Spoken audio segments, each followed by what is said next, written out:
everyone. Welcome to another episode of Two Ales and Hockey Tales with Wally. And today I am so excited to have on a 41-year-old from Mitchell, Ontario, Canada. His hockey journey has taken him to Canada, the USA, Italy, and Denmark. A staple and legend with those pesky Stratford Cullitons, and put up a point a game as a D-man. He then headed to the funnest school in all of the world and put up 21 points as a freshman D-man at Western Michigan University.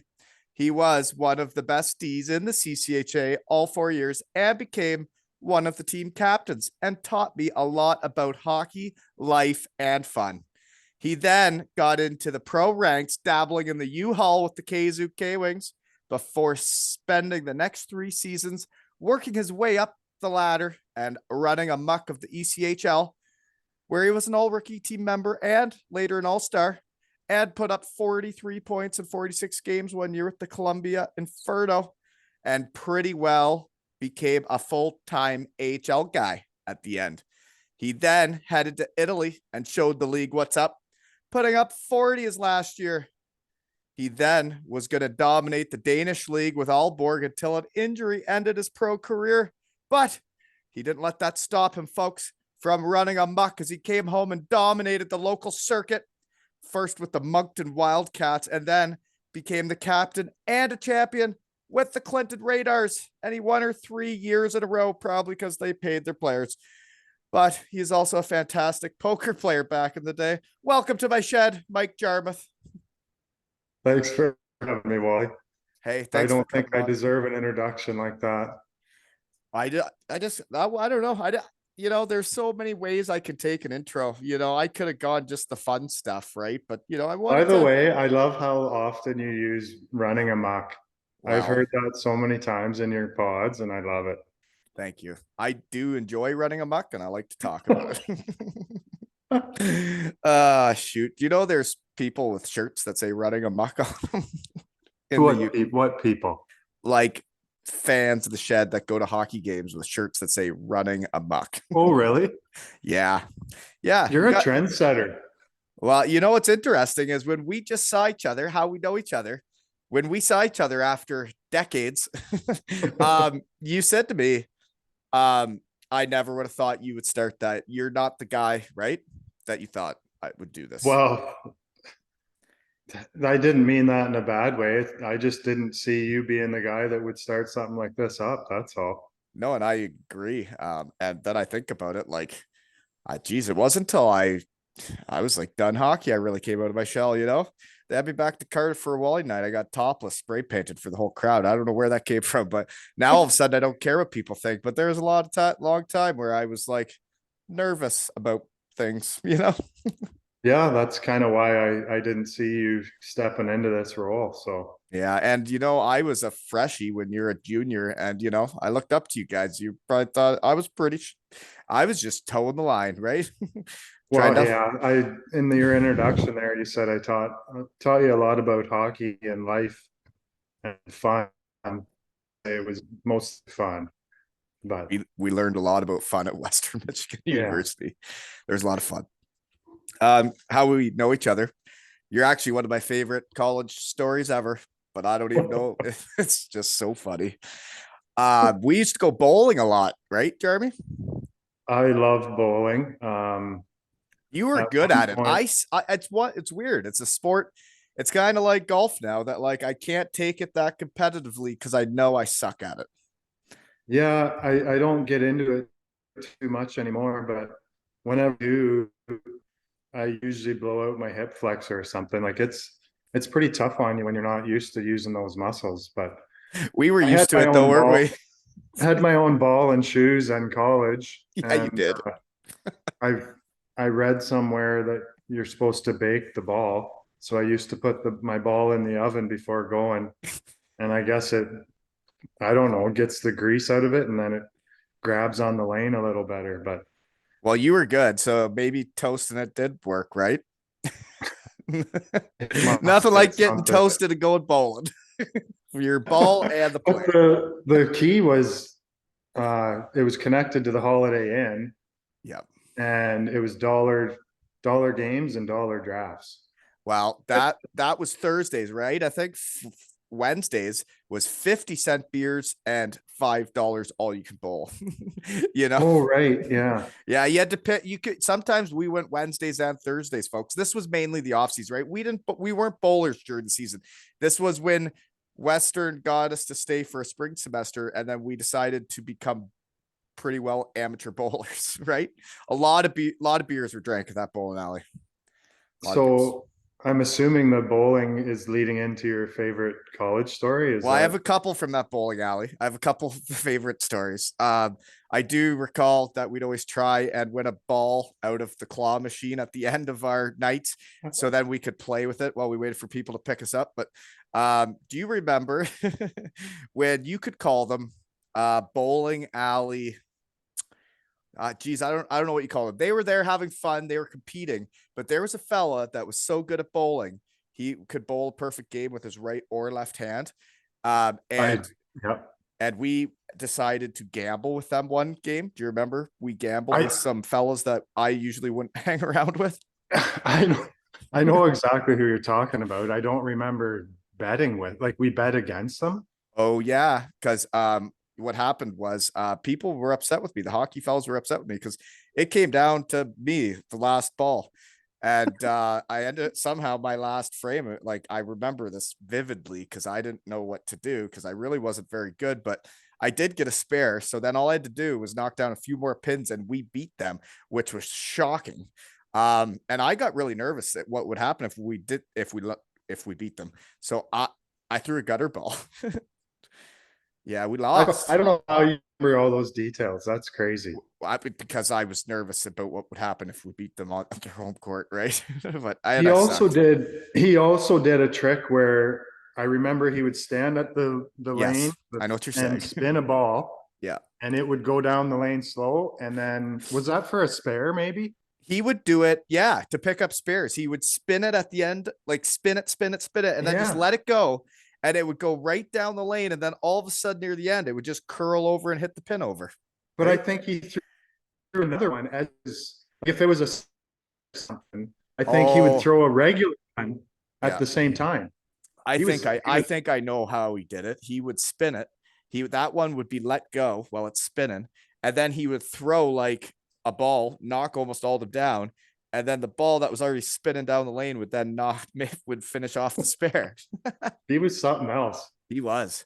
He was. He said he had bowled a perfect game with his right and his left arm. And we I think gambled with him. You liked I think gambling, eh? we You played watched him poker bowl a too. perfect game. What's that? Huh? I said you like gambling. You played poker a lot too. But my other favorite story from the bowling alley, I think we could talk about it because nobody was hurt. It was all just for fun. Nobody was getting carried away. It was just fun. It was college boys having fun, right? It sure, it sure was. I felt really bad in the morning, that's for sure. Well, you shouldn't, but you had a sweet car. What kind of car was that? It was like an old K car. It, no, it was bigger than that. It was a Caprice Classic. I think it was in 1990. It looked They used to you have look cop. fantastic driving around with that. They used to have cop cars like it. It was like whenever you drove it, it was like you were floating. The back seat, you could live in the back seat basically. Well, we were floating that night. So, folks, my favorite story is you lived at the hockey house. This is spring, and I was living there too, across the road with the seniors. And we headed back from bowling after probably gambling with those fellas we were talking about. And it was garbage night in the neighborhood, and all the college houses had their garbage at the end of the road or end of their driveways. And you drove down that road and hit every single garbage can, and there was garbage flying all over, right up over the hood. There was garbage everywhere. I I think I that's a true story. I think I had an 8 a.m. the next day and I walked past the wreckage and I felt really It bad. felt bad. It was funny when you did it, though. Oh, it sure was. Yeah. What that yeah, that The was a name of ride. That that was a ride I'll street? never forget because you did it out of nowhere. We were just cruising down the road, and then it was like what I do when there's big puddles with the kids. I'll like hit the big puddle, right? And then you Yeah. were doing that with garbage. Do you remember the name of that street? Like we lived on Sutherland Street. Wasn't it Lafayette? Oh yeah, Lafayette. That's right. Isn't it weird the memories that can come back? I don't think you were there yet. There was a gigantic party on Lafayette, That's and there one I was like heard about when I came like years a year or two later. I heard about it. there was somebody hanging from the power lines at one point. It was insane. Um, yeah, There was a few of them. Few of them. there was some parties at Western Michigan, right? Like they Oh yeah, people knew how to party there. you sure did. Yeah. You, Do your you? class included. Yeah, you're right. We didn't do very well at hockey our whole 4 years, but we lived it off the ice, right? We did. But Definitely had some good shakers. Yeah. Oh, it's funny because those are the things I remember the most. I don't remember the hockey a whole lot, but I well, you remember know those. what's funny about that though is like you see now, especially when you talk around in your shed, it's like the teams in college that like won, they remember the hockey and then the parties after. We remember the parties because we didn't win, but you know, um, there's a lot of factors to that. I think we talked about that. So another way we know each other is I did just see you in person, right? Yeah, Niagara Falls. Yeah. And that it's a small world when you talk around your shed. We were outside in the only little green patch of grass in Niagara Falls, hanging out. The boys are playing catch, and I'm chatting with some dads, and they got talking about Mike Jarmuth, and I was like, Mike Jarmuth, I'm like from Mitchell, and they're like, yeah, he's here with whatever team, and he's staying in our hotel. It is funny how that works out because, If they wouldn't have well, talked about you, I would have never known, right? We would have stayed in that hotel, and we would have never known we were both there. probably not unless I came down to the lobby when you guys were hanging out in the hallway. But Mm-hmm. But it you is did. crazy. I don't know how long it was before I saw you in Godrich. How that was probably what, 3 or 4 weeks before this weekend, Well, that something yeah. like So that. so I took my fellows I used to coach, and you saw me. I ran amok that day, didn't I?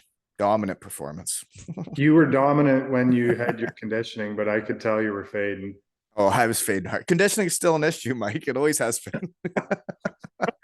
I couldn't believe it. Wasn't even paying attention. I saw the Concardin jerseys out on the ice, and I was kind of thinking about tryouts for my daughter.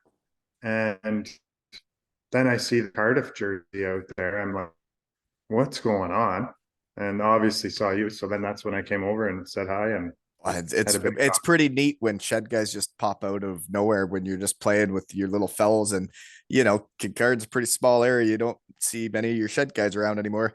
And then when you just out of nowhere, I came to the bench and I was huffing and puffing. There's no doubt.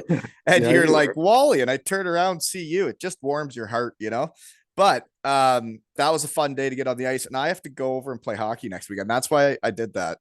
Was to see all my fellows, and I had to get tuned up for a game in Cardiff next weekend. So, folks, don't forget your chocolate for my under 9 gals.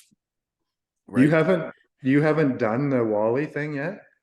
Oh, I went over there. No, you mean like now? I'm going for Josh Batch's testimonial. I mean, Oh, he played okay. 10 years there. So he's having a game and gets to bring back a bunch of dudes. And it's going to be quite the convention of shed guys at this thing. It is going to be something. There's like over 30 dudes going to be there, all with a great attitude. All 30 have been on in the shed. No, no, no. Oh, That people said I was gonna run out of guys because I was doing so many. It's the opposite has happened. I have like probably 50 dudes lined up right now that I don't have time. I just got back from Owen Sound tonight for a practice. It's crazy, this hockey stuff. it sure is. Yeah. Yeah. Now that we're into baseball, all our kids play baseball, so it's as busy or busier than the winter. Oh my gosh. I can't wait for it just to slow down. But so you're coaching your daughter, eh? I love seeing shed guys coach kids. It's awesome. Yeah, I've When you know the right people are coaching, it just warms your heart too. It's like seeing a friend, an old friend in Godrich. coached either one of my boys kind of all the way up till COVID. I one or the other, and then COVID kind of put a damper on things. So Sure did. uh, just recently, my daughter said she wanted me to coach her, so I thought I'd give that a shot. And I think I'm Uh, probably more suited for girls than boys. So we'll Is see it how under 13, did you say? yeah, she's actually 10, but she's playing up with the U13s. So And you're coaching. yes. She must be a player then.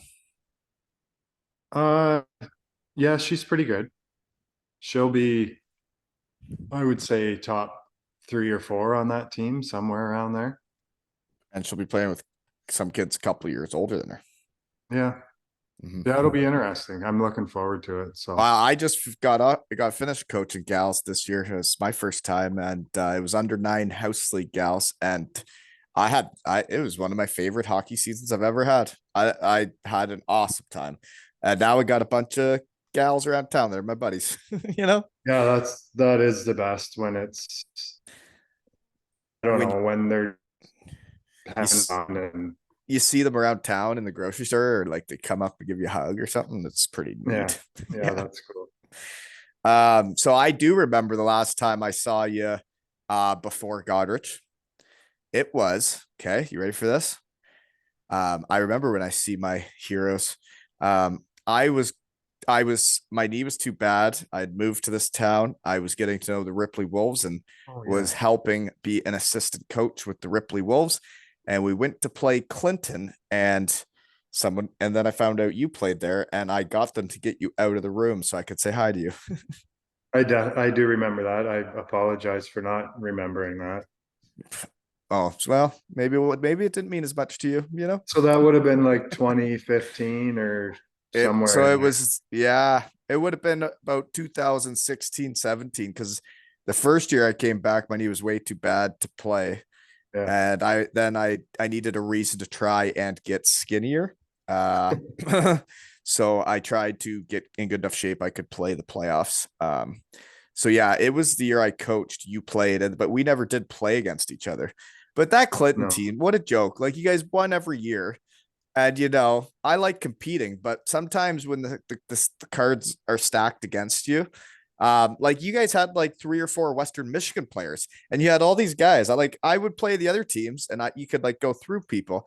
Then you play Clinton. It was like I was playing a professional hockey team, and then I find out later it's like yeah, they were paying guys mortgages. So yeah, you guys should win. I I played for I free, Clinton. I honestly don't know because we're getting, but the the coach Jim Fritzley was really good at putting the team together. And once the team was together, he didn't really have to do a whole lot because we were good. Yeah, you And were. it, to be honest, I feel like it made that league better though. Well, I'd forced everybody else to try and get better to compete Yeah. with them because I I couldn't be proud of Ripley that we went to the finals that year when I played, and like we had busloads of fans coming from Ripley to Clinton to watch games, and it really brings the community together, you know? Oh, for sure. Yeah. And it was maybe a little different in Clinton because I mean, They I went was from every London year. and all over the place, but yeah, it was, the atmosphere there was pretty cool. It was always full in the playoffs and they made a lot of money, and then they started treating people the wrong way and now they folded, and I'm not sure if they'll be back. So Yeah, that's strange. They'd won it like every year in a row, and then they fold. And yeah. yeah. Anywho, there's lots of ways we know each other, though I got written down. That's where we're at here. Okay. Um, Probably the first time I would have known who you are is you're playing for the Stratford Cullitons, and I'm like a super fan of the Elmira Shirkings. So had you been playing against like Rob Collins, Brandon Dietrich, and Derek Hahn and those guys? I think I came the year after they were gone, I believe. Oh, Because okay. I remember watching Stratford play Elmira, Those and were great series, weren't they? oh yeah, Good Lord. those, that was really good hockey. Yeah. I remember going to the old Elmira barn, and I think there was like Mennonites hanging from the rafters It was so full in there. There definitely was Mennonites hanging from the rafters. Yes. Right where I would stand, where all the kids from high school would stand, all the hockey guys, there'd also be Mennonites beside us there too. You know what those sneaky buggers would do is, they would a couple would go in and pay, and then they'd open up the back door and they'd get the fellas and. Yeah, uh that's a, you could pack that arena, I tell you, no oh iron. yeah. It was, I remember whenever they scored, like, I forget if we were late to the game or whatever, but we were outside the barn and like, it was just as loud outside as it was in. It's crazy. Yeah, no, those were great memories. That's watching them win the Southern Cup. It really inspired me to and my buddies to try and get her done. And then we ended up doing it a few years later, which was pretty neat in our hometown. But you would it's like what winning does to a community, to towns. Like it doesn't matter what league it is. Winning, like, I don't know, it's just something totally different than losing. Like it, You know, you know what I mean? oh, 100%. You know what was crazy? My first year in Stratford, the town, the city of Stratford or the city workers went on strike like right before playoffs. So we played all our playoff games in St. Mary's. And then they came off strike for game 7 of Sutherland Cup. What? We're, yeah, no shit. We were playing Chatham and they came off strike. I don't know if it had anything to do with us, but it just so happened they came off strike and we played game 7 in Stratford and lost.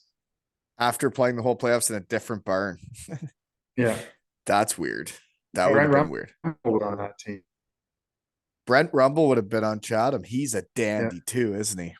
He is a real dandy. Yeah. Yeah. Dandies no dandies. Shed guys no shed guys. I had a lot of good times with Rums in the summer over at that house. Yeah. Also had like he was skinny, but like also had an ugly hockey body too, which I really always admire, right? Yeah, it wasn't ideal. No.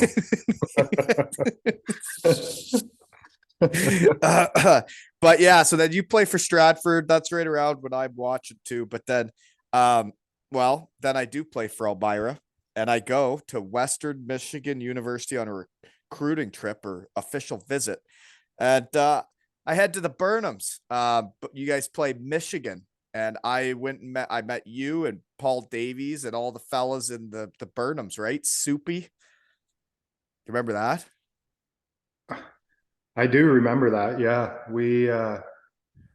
You were the guys we that like we they didn't win they that drop. game though. We No, lost. that's what was kind of weird about my recruiting trip was I could see the potential of winning. Like you guys had the lead and you were playing Michigan and you were playing guys I just watched in the World Juniors, and I thought it was so sweet. And then you get the loss in the Lunatics, and I'm like, I've never seen anything like this in my life. I'm coming here for sure. And then the third period, they got a couple goals. You guys ended up tying, and I think might have lose in overtime or something. But you guys weren't allowed to go out that night, so we ended up just going back to the Burnhams for a few. But you could see just going into the Burnhams and all the people around what your life could be like, right? I don't. I don't really anybody that still resides in those dorms. Are they still there? So actually, I have found out that they are no longer in action anymore. No, Oh, there's really? no, they got probably all nice swanky stuff, right? And like now the Broncos win all the time. Right, but the buildings are still there. It's just the hockey players don't live there. I don't think I know the hockey players don't. I don't know if there's students staying in there Yeah. anymore. How long's it been since you've been back? Uh, Probably three or 4 years. We track for the alumni golf. I'm going there again this summer, July.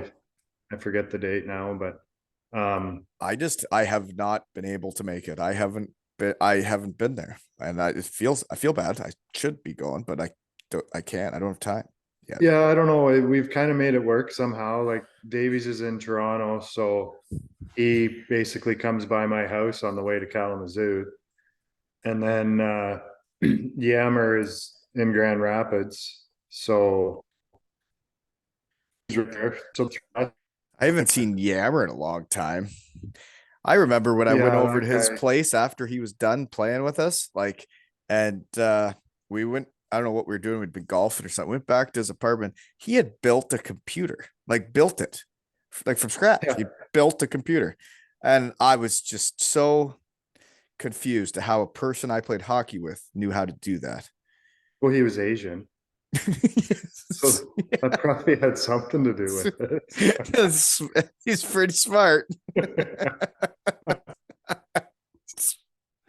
Oh So yeah, gosh. we always get together, and Drake's with us this year. He's been with us a couple years, so we always get back for the golf. It's a really good time, and you Oh, it'd be see how so fun to see everybody.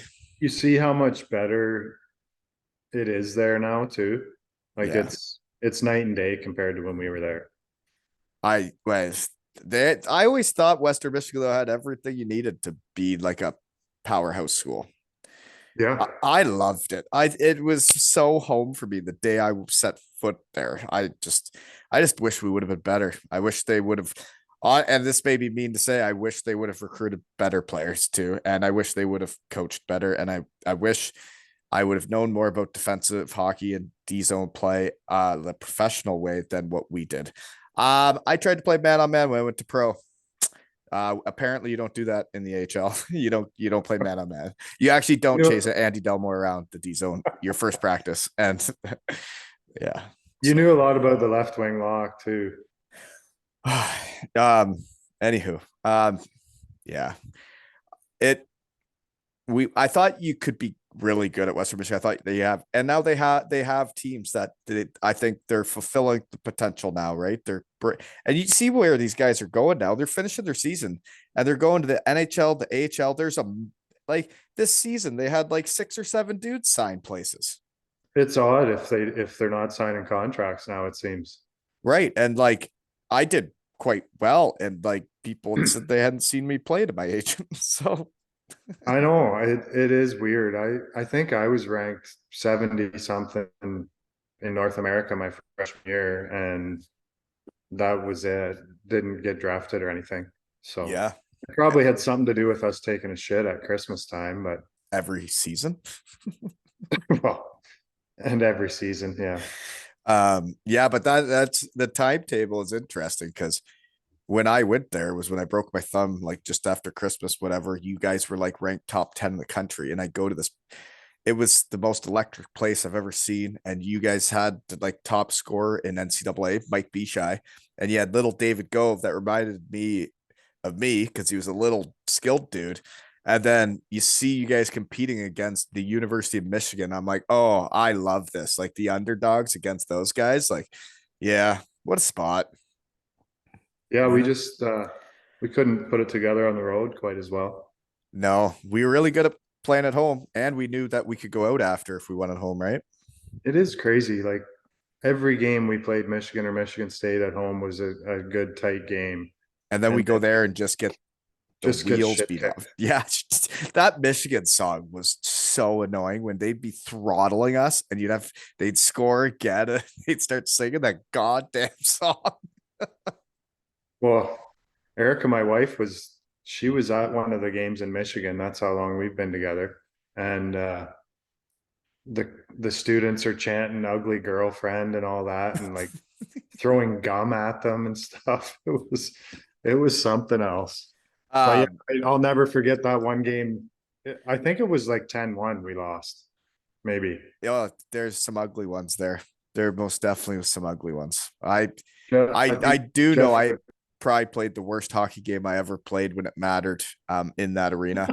I had whoever Rod Hextall was with then. I was pretty sure it's Philly. They were looking at to sign me at the end of my senior year. And I knew he was coming and he was like the GM. And I could see him on the other side of the arena. Like I could see him. And I'm like, I can't believe this dude's here to see me play. And I pissed it down my leg so hard. It was wild. It you would have thought I was drunk out there. I played so bad because I was just so nervous. I just totally mind effed myself that I couldn't do nothing because the guy was there to watch me play hockey. Isn't that weird?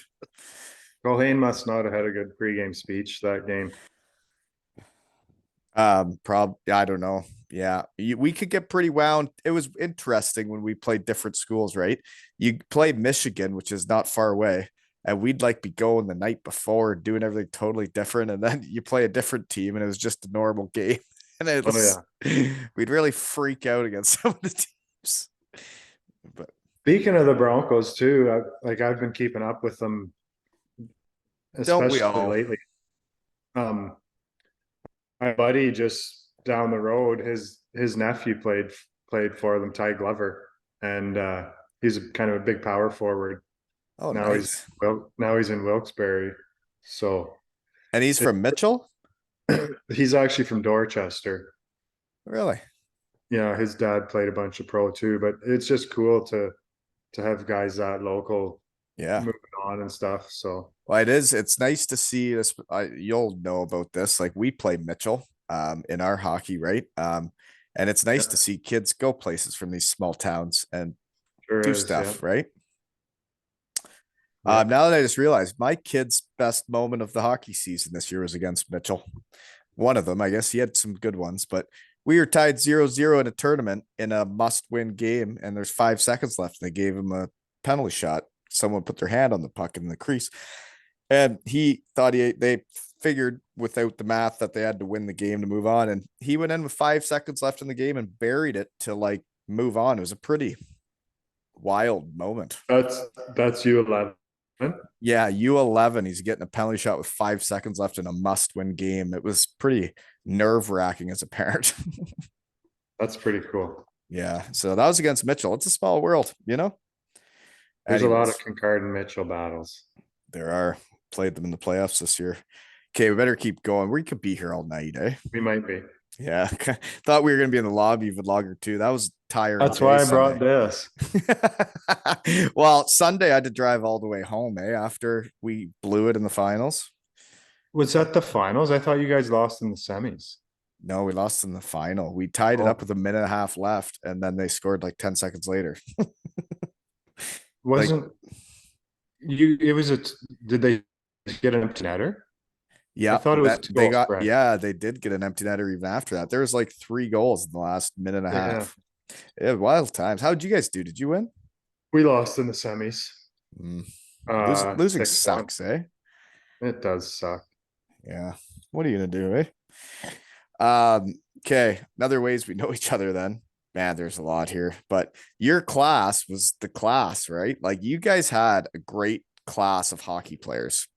And we always talked about how when you guys were going to become seniors, it's like, well, why didn't we win all the other years there on the team? Right? But you guys Yeah, had it definitely. like the players you had, Dana Lattery, Shed Guy, he came on, Davies, Drake, Soupy. Like, what a roster of players. Yeah, it's crazy. I've told numerous people that I can't believe Soupy didn't play in the NHL. Like he's honestly one of the best players I've played with and against. And then like he had over 50 points his freshman year in university. That's Yeah. insane. And Like last he if you kind get of over 50 points your freshman year nowadays, you go straight to the NHL. yeah. Well, that our freshman year that was crazy how good we were at the start of the year and then it kind of tapered off. But yeah, that whole class is it was really good. I mean, Well, last and kind of Dana Lattery, I would have thought he could have been right at the NHL too. The way big power forward by the net that nobody could move off a puck, the way hockey used to be, I thought he was going to make it too. And the one thing about Soupy though, now that I look back on it and I've been through my career and I played through some stuff I shouldn't have, I remember going for my recruiting trip and Soupy was lighting it up and he's a freshman. And they told me that like he had a pulled groin and he was still going to play, but like only play power play.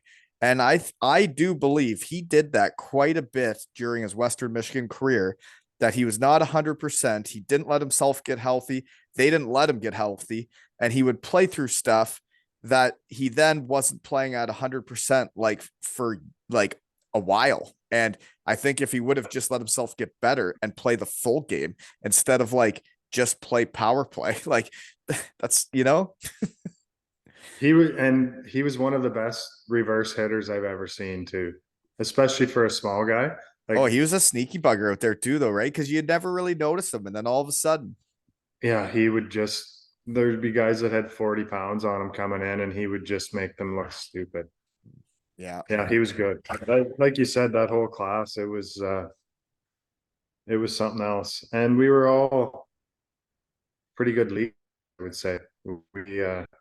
Well, and that's We had, kind of when you guys left us there, like I think we lost quite a bit of leadership. And then it was like there was Pat Dwyer and myself and Vince, I think were the captains the next year. And yeah, it was different without you guys, that's for sure. yeah, no, it was definitely a fun class. And I still, well, Davies, Drake, and Yammer were in my wedding party. Well, So and like the other thing is like you guys were leaders, but you also like you weren't dorks off of it. You know, there's leaders in hockey that are dorks, and it's not that fun to have a dork of a leader. You guys were fun leaders too. Like we could, like Davies was really serious, but he when he had fun, but like he didn't judge anybody for having fun, even if he was like doing medical school, right? Like he maybe he couldn't have as much fun as us, but he didn't judge us for doing it. yeah, he's even more fun to hang out with now. He he really opens up. I really want to get him in the shed, but he says he would speak too negatively about stuff. That's probably true. He definitely had he definitely had some grief when he was at school, and but Well, the I one think thing he'd I be great. remember about Paul Davies that I'll say since we're talking about him is um I when I first got there, I had seen him win the Southern Cup with Cambridge, I'm pretty sure, and then played against him. But then we get there and they put him as my like workout partner when we go to the weight room. And if it said to do 10 of something, he would say, well, I do 12. If it says 10, I do like two more. And then I started doing that with him. And Yeah. then when he wasn't there to be my workout partner, I didn't do those extra two. You know, He had big legs too. he was really strong, Yeah. like really strong. Yeah. You remember how much they were lifting, like lats and Davies, and like how much what their legs looked like, and then you'd see them squat. It was crazy, It was crazy. Well, especially when you I come from think my Elmira, Ontario, and you've never lifted hardly any weights in your life, and then you're like, how about we squat as much as we can and see if our asshole falls out. I think my one rep max was like 475 I, squatting, I, and the flats was to think of the 530. numbers I was doing was crazy too. Yeah. Yeah. There was a football guy. I watched a football guy bench. Was it? I think it was 415 pounds or something. Bench press it. Yeah. Was seeing some of those fellows could do. It was like honestly, when you've been from like little town Elmira, Ontario, and like you hang out with the Mennonite fellas, and you know, like you just don't see people do stuff like that. And then you get in there, it was a culture shock for me. It definitely was. Yeah, there Yeah. was a lot of crazy workouts. I remember the one time um they'd always check classes, right? And or they say they would. And I remember the one practice they said everybody on the goal line, and they said we checked classes today, so you guys can be honest with us, and if you didn't go to class today, step forward. Well, like 90% of the team stepped forward, and they were like, thanks for that. We didn't actually check classes today. They were just So testing you and you guys failed miserably. we failed miserably. Yeah. So then it's 7 a.m. running stairs every morning and feel shame. There was some punishment we went through. I punishment. There was some times we got in trouble and we got punished. Um, then like you hear about stories like that. And do you remember the class? It was called Indians and Eskimos, I sure where do. everybody had the final exam. We had the test, we had the questions, the answers, and you would go to that class, and all it was watch movies in a dark room. But we had to go to class, or we may miss a game.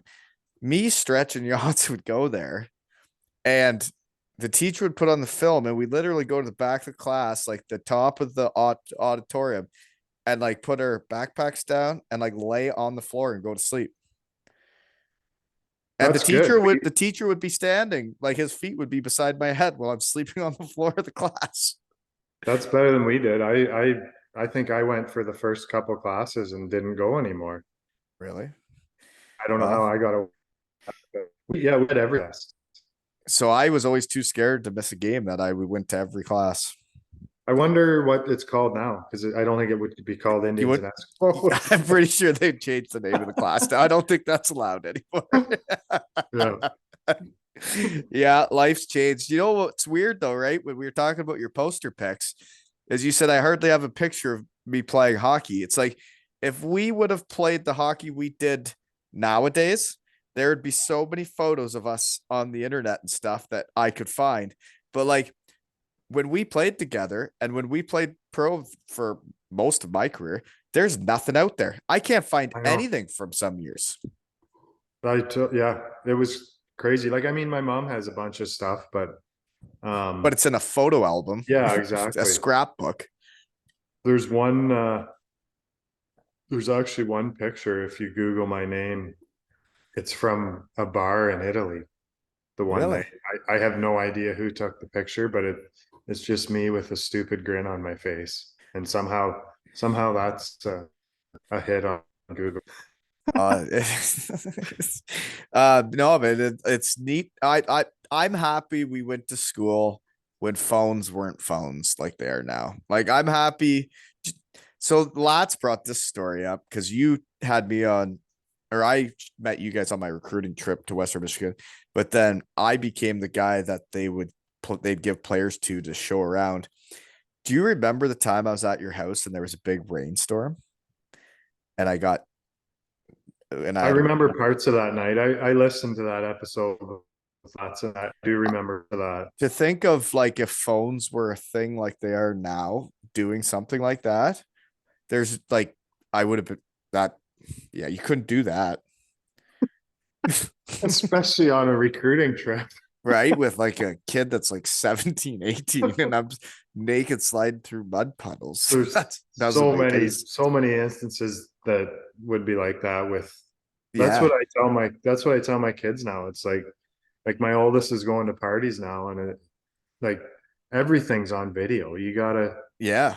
Yeah. You can't You, you can't just for do that. That's whatever. for You got to be they got to be careful, and it's interesting because people can't just like kind of do what they're thinking and feeling because there's people gonna take videos of it. that's right.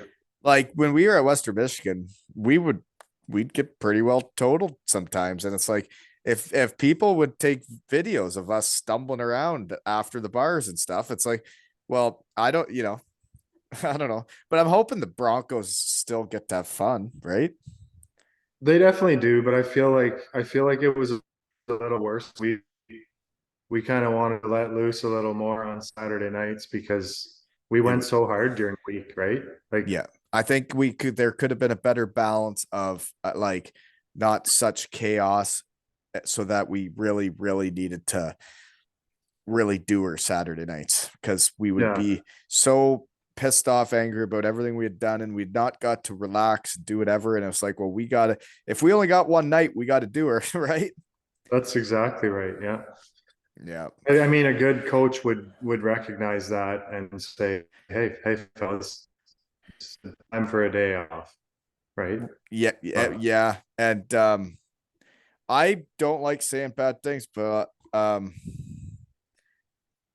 yeah, some of the decisions that he made coaching and like the punishment he'd give us, Jeremy, it got worse after you left. oh, It I can imagine. like when we didn't have you guys and all those good players, and I'm not trying to be mean to anybody because they're all my brothers. But like I don't think we were bringing recruits that we could win with, but then we also didn't have a good structure, and then like it was I don't know. And then like we would just work out so much and everything was punishments. Like So how are we going to win the next game because we ran stairs for an hour and a half? It's like, how's that going to help us be better next weekend? It's like you're punishing us from before. So now we can't win the next one. And then it's just going to keep snowballing. And then all of a sudden we're just brutal. And then Yeah. there was a year or two where like you talk about letting your hair down away from the rink because it's miserable. It got so miserable at the rink that like we were a family off the ice and away from the rink, but like all of us couldn't wait to get away from the arena. Like I think hockey nowadays, players want to be at the arena. They want to be hanging out together. They want to be practicing and doing stuff. We wanted to get out of that arena so we weren't around that anymore, right? 100%. And which makes it kind of ironic that we were such a tight knit group, really, with Yeah, all and we the were shit though. We going were on. as tight as you get, hockey Yeah. teams. Yeah. It's funny too, because going back for the golf outing and stuff, and different to talk to now. It's like when he's not your coach and you're not a 18, 19-year old, like he's a good dude. He's just Right. not the best coach. Right. It just wasn't maybe, and it could have been a lot for him. I think like where his career had gone and went, and I don't know how much he had seen, and then all of a sudden he's thrown into like being the head coach of NCAA, and Yeah. everybody does it differently though. Hot coaching was different back then than it is now. Like, and we did what they said, and it was hard, and some of the running is like when we'd be going into playoffs. I think there were players that were almost more scared of what we would have to do if we lost than just worrying about winning the games. Because once we got put out of playoffs, you get like your week or two off. And then, other than the seniors that are done college, we would run so far. And it's like we were like Kenyan joggers. Like we were Yeah. like marathon runners. We weren't hockey players that are running sprints and doing jumps and lunges. We would just jog for miles. Yeah. And your shins are just killing you. You can barely walk upstairs. You could hardly wipe your ass. Did you have Anywho, to? we Yeah, should move keep on. going. We better keep going. Yeah, we don't need to talk about that stuff anymore. You know what though? When you get into the real world and people get stressed out about stuff, and it's like when you think about some of the stuff we went through together and pushed ourselves through, we can pretty well do anything, right? That's right. You got that right. Yeah, it does teach you stuff about yourself, right? And maybe that's why we were so tight knit, because you did all that shit with each other, right? So That's right. Okay. Other ways we know each other. You loved Journey. Do you still love Journey, the band? no, I don't Did you remember. overplay it on yourself? Because you loved it. Yeah, maybe I did. What Don't Stop Believing, is that what I You always were played? you were into that one, but yeah, I think it wasn't just that one. You just they had it for you. I remember every time we come to your house, you'd be right into it. Air guitar, the full deal, singing. I don't know. Maybe I have a bad memory. I don't remember being that into them, but That's fine. Then we can move on. How about online poker? You probably got over that too, because you were right into that for a while too. And you know what? You got me into it for a bit too. It was a worldwide craze there when we were in college. That poker. yeah, I feel like it was fairly fresh when I got into it. That's probably why I did well at it, because all the other people weren't playing it yet.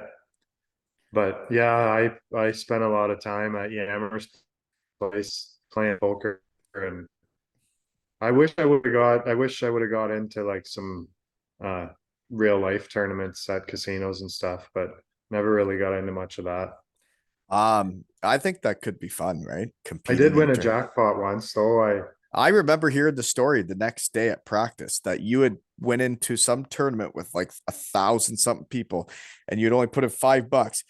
And then out of all those people, it came down to you and another guy, and like your whole house was up, like you were into it. It's the middle of the night. I if I remember correctly, it was at Yammer's apartment.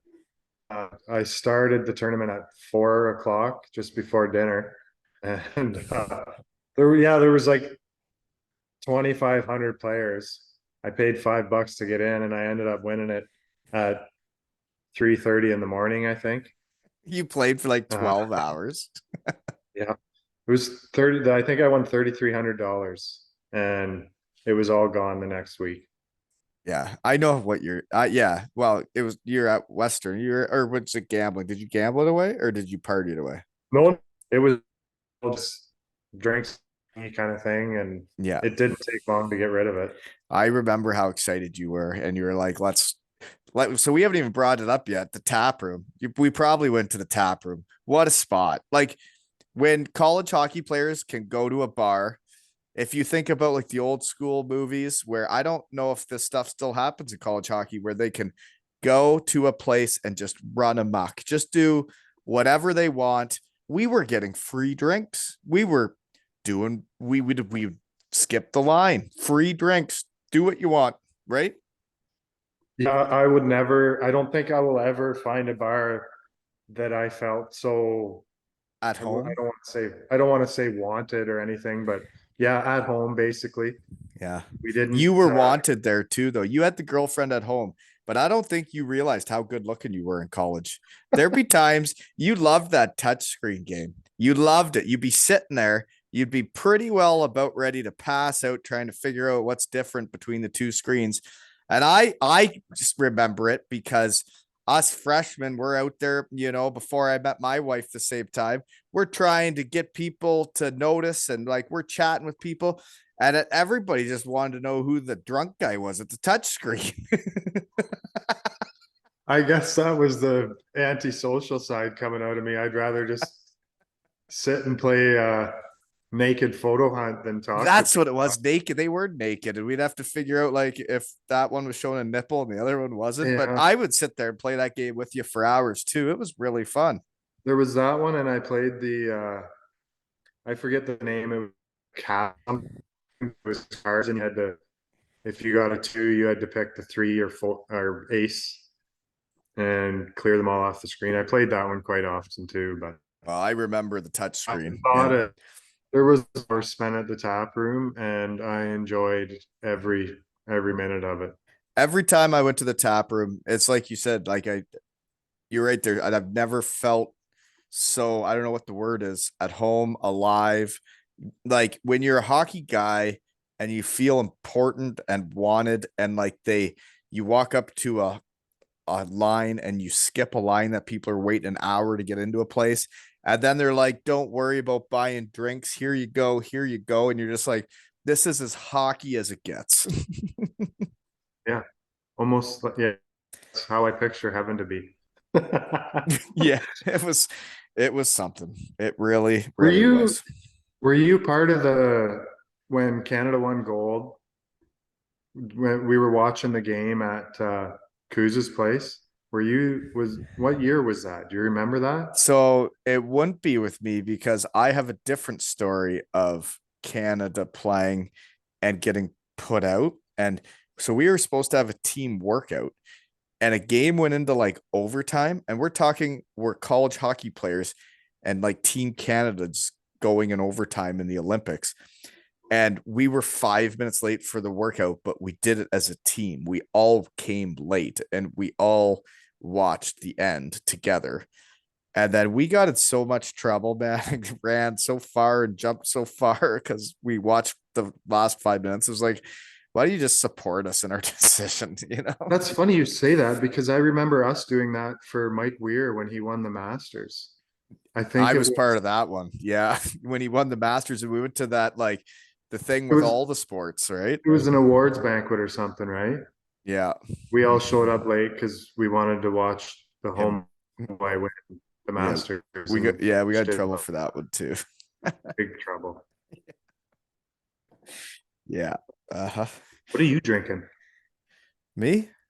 Yeah, Well, I had to switch it up a bit here. I actually have red wine tonight. I have a glass of red wine. really? Good for Yeah. you. I love the wine too.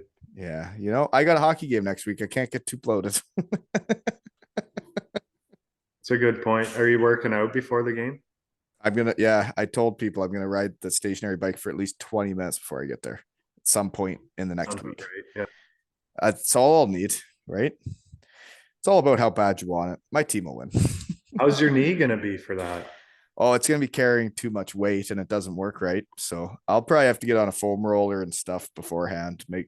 Yeah, Yeah, I can get through it once. I ain't as good as I once was, but I was good once, right? I hear you. I'll hurt the next day. I'll be very, very sore, and I'm gonna have to, do some foam rolling beforehand to not pop stuff. But Yeah, hopefully we'll get through it, right? You saw the conditioning. That's going to be an issue. So what are you gonna do? keep So them short. okay, we've been all over the place. You know what? All over the place. I don't even know what else to talk about except where your poster picks. No, where and what are you doing now? You're in like a huge shed with like it looks like wood behind you.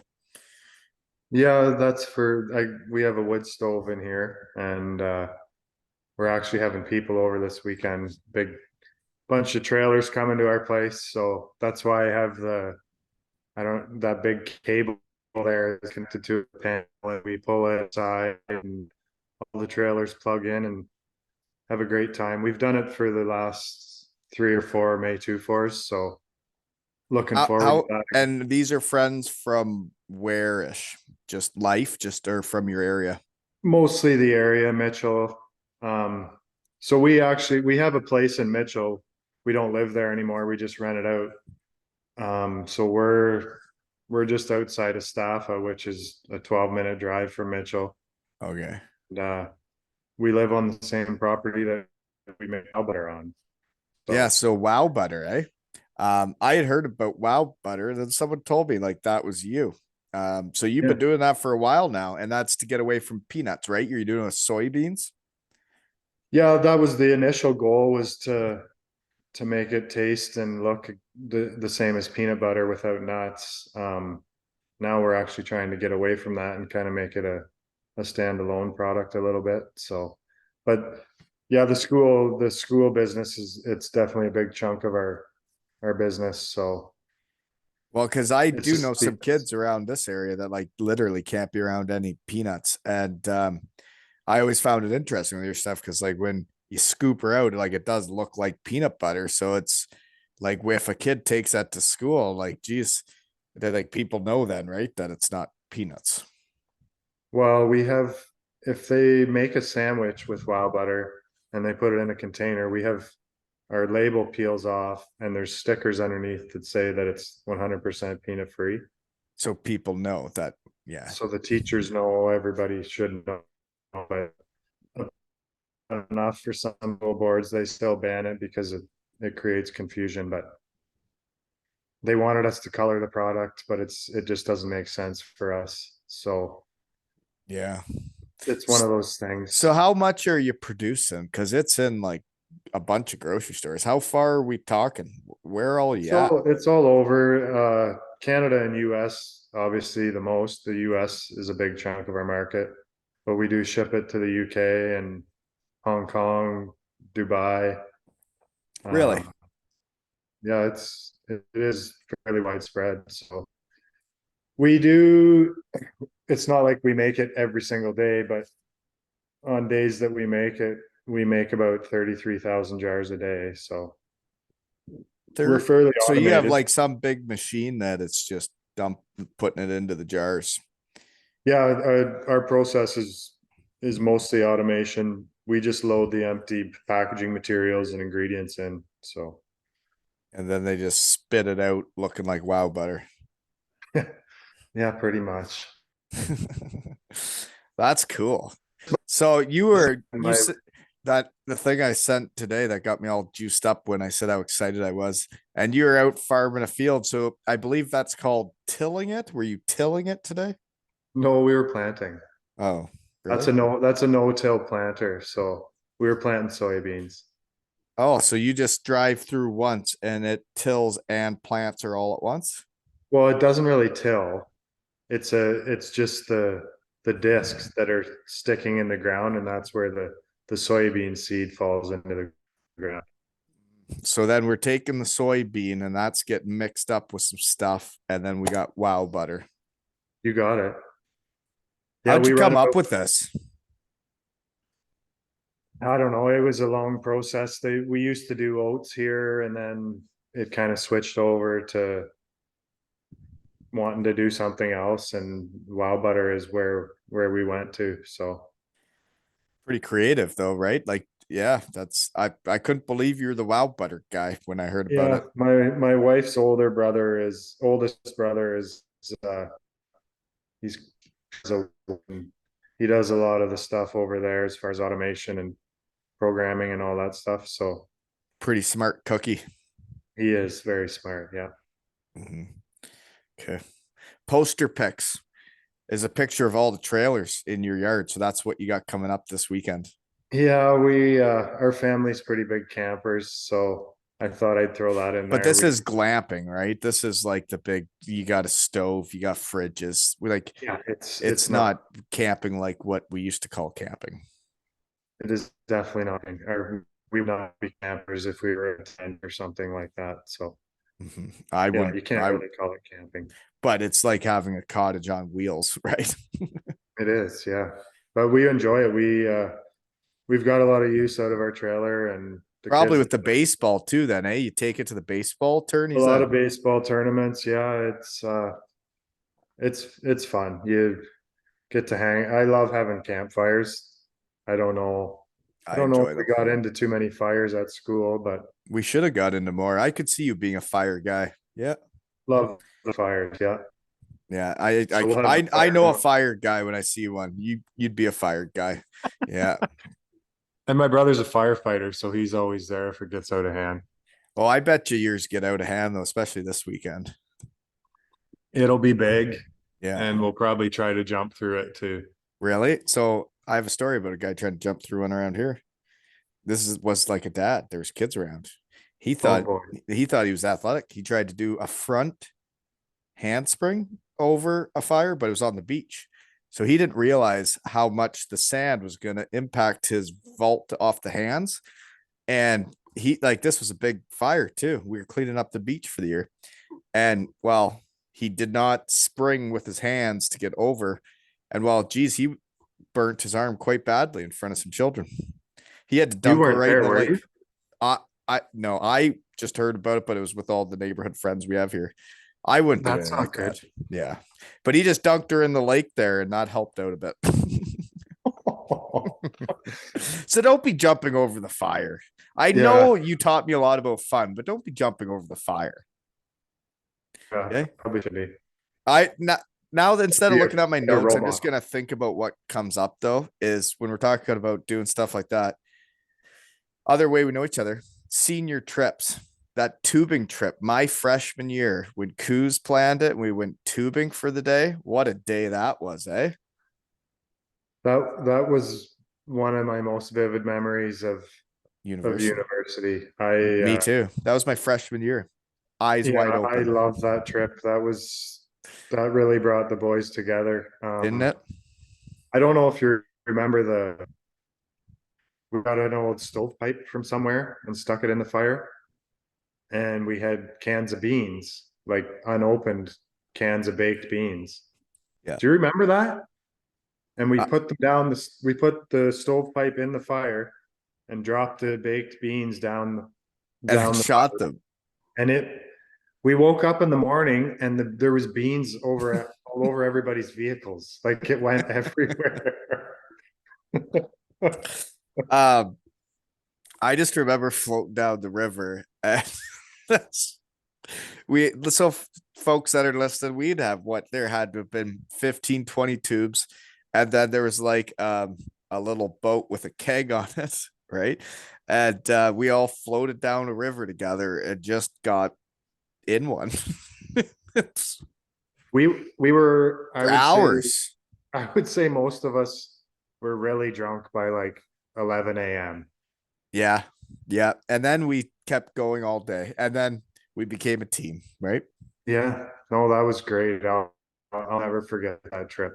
Well, and so when you get hosted like that, and then when it's your turn to do it, like I there we did one every year, but then when it's your turn and you get, it's like paying back. We did a similar thing. We went camping with all the fellas. I'm gonna have on the whole class that was freshman when I was a senior, and it was quite a trip, you could say. Fairly similar. Yeah, we got into keg throwing and wiffle ball and beer darts and Yahtzee and I had karaoke off in the like clubhouse with all the random trailer park folks. I, Um, I heard you guys talking about that on yeah, the Yahtzee dusted me. He won easily. keg toss. So like Throwing it over as your head. far as you can. Yeah. Remember, like we used to work out and be in shape. I wouldn't even want to play that anymore, but we did that night. And the beer darts. I heard that. I wish that was around when I was in You, college. so talk about you liking fires. I know you would have been like the biggest beer dart I guy enthusiast ever. You would have loved it. probably got up from the chair. I would have played beer darts all day. Starting a game of beer darts in our backyard at the U Club was kind of like walking into the tap room for me. I felt so at home. It's like walking into a beer tent in Germany.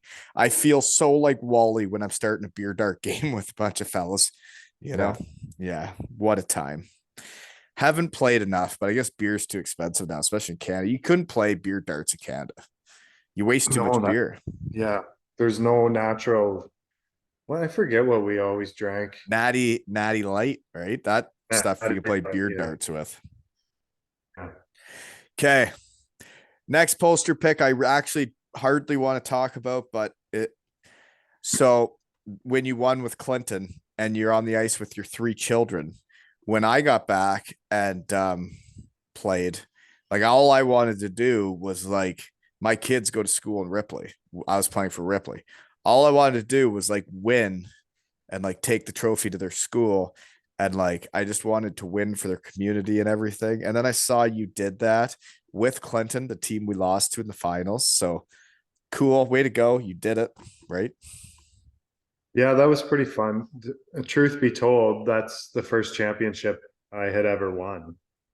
Right. So it was it What was did you win the Cherry Cup and then lose the Sutherland Cup? we won the Cherry Cup my first year. And it's interesting, right? Because people don't really consider that like winning, but it is winning, right? I guess you're right. I think we were something like 43-5 that year in the regular season. Like we were a bit of a wagon until game 7, but yeah. So like I said, that's the first time I won. So I soaked it all in for sure. I'm It sure was you fun, did. regardless of what level it was. It Winning was is the same in any level, and that's how the shed works though, is like I can have on guys from winning in Great Britain or Denmark or wherever. It's like winning is winning in every league. It's like you put this many teams in front of you and it's figuring out a way. It makes you brothers for life. And I'm sure you guys had a time after. yeah, it was quite a time that we really let loose. Yeah. We actually ended up back here for a little bit, and some things happened that probably shouldn't have, but Yeah. yeah, it was great. Well, it's like if I it's probably better maybe that Ripley didn't win because I got a bad track record when I win, right? Of like how I behave. And I'm in a new town now. I probably shouldn't have shown them that side of me, right? Yeah, Because and then we won 2 more, and the parties were just as good. right. Yeah, I I do know. uh but yeah, that's a cool picture you get to have, and then you got to do it with your kids, right? Winning with your kids there is pretty neat too, right? Yeah, it's definitely cool to share that with them, and like I said, regardless of what level it is, I was the captain that year, so it makes it even more that Is more. that the first time you're a captain too? Yeah, yeah, Pretty neat being named a captain, isn't it? it sure is. Yeah, I wore the A couple times, but never the captain. Yeah, Yeah, I'm an assistant captain type of guy. Never even asked for a seat. Didn't want it. Wasn't, that's not me. yeah, I'm an assistant captain type of guy, but I only got it once in pro. It's my very last year. And it meant a lot when I was finally like, we are good with who you are and what you're about, and that we think you are a leader, even if your body screams you're not a leader. yeah. No, it's definitely an honor to be the captain, and And then win it. yeah, exactly. And I wasn't. I played 2 more years, but I wasn't the captain the next two because You're making wow butter. Well, no, the kids kind of more my time, and anytime I'm a captain or I'm all in. So I knew I wasn't gonna be at all the games, so I told them I didn't want to be captain anymore. So Well, it seems like the right thing to do. yeah, They had some players on that squad though, eh, Clinton? yeah, it wasn't a senior hockey team. No, no. It was like going to the finals there. Like we had some players in Ripley, and we were as tight as a team got. But like I was weird this season watching Ripley play because I found it very winnable. The whole thing was very winnable. Playing you guys, it wasn't that winnable. I really wanted it to be, but it would have been like it. Yeah, I almost died trying to win. I went septic in the finals against Clinton and missed the last game. And I went to work with an IV in my arm for 16 days to play Senior A voluntarily. 16 days? Yeah, an IV. I was septic. Yeah, I septic. don't know what that means. Like an infection where like your blood's infected, like you're dying if you don't get fixed. How does that happen? I think you play when you're way too fat and old and try and keep up with younger people. It actually happened in my elbow, and I think it was from snapping my elbow again, like taking snappers. And I don't know. And then I think I might have fell on it a few times, but my elbow, it happened to my elbow. And then we got put out. I remember going to the year-end party and I had my arm up in the air like the whole night. I couldn't put it down because like I thought I was gonna pass out, but I was like, I'm not missing my last year-end party of hockey ever. And I had to go out and I had my arm up in the air the whole time because like it hurt so much. But not like you totally came out of it, nothing came of it.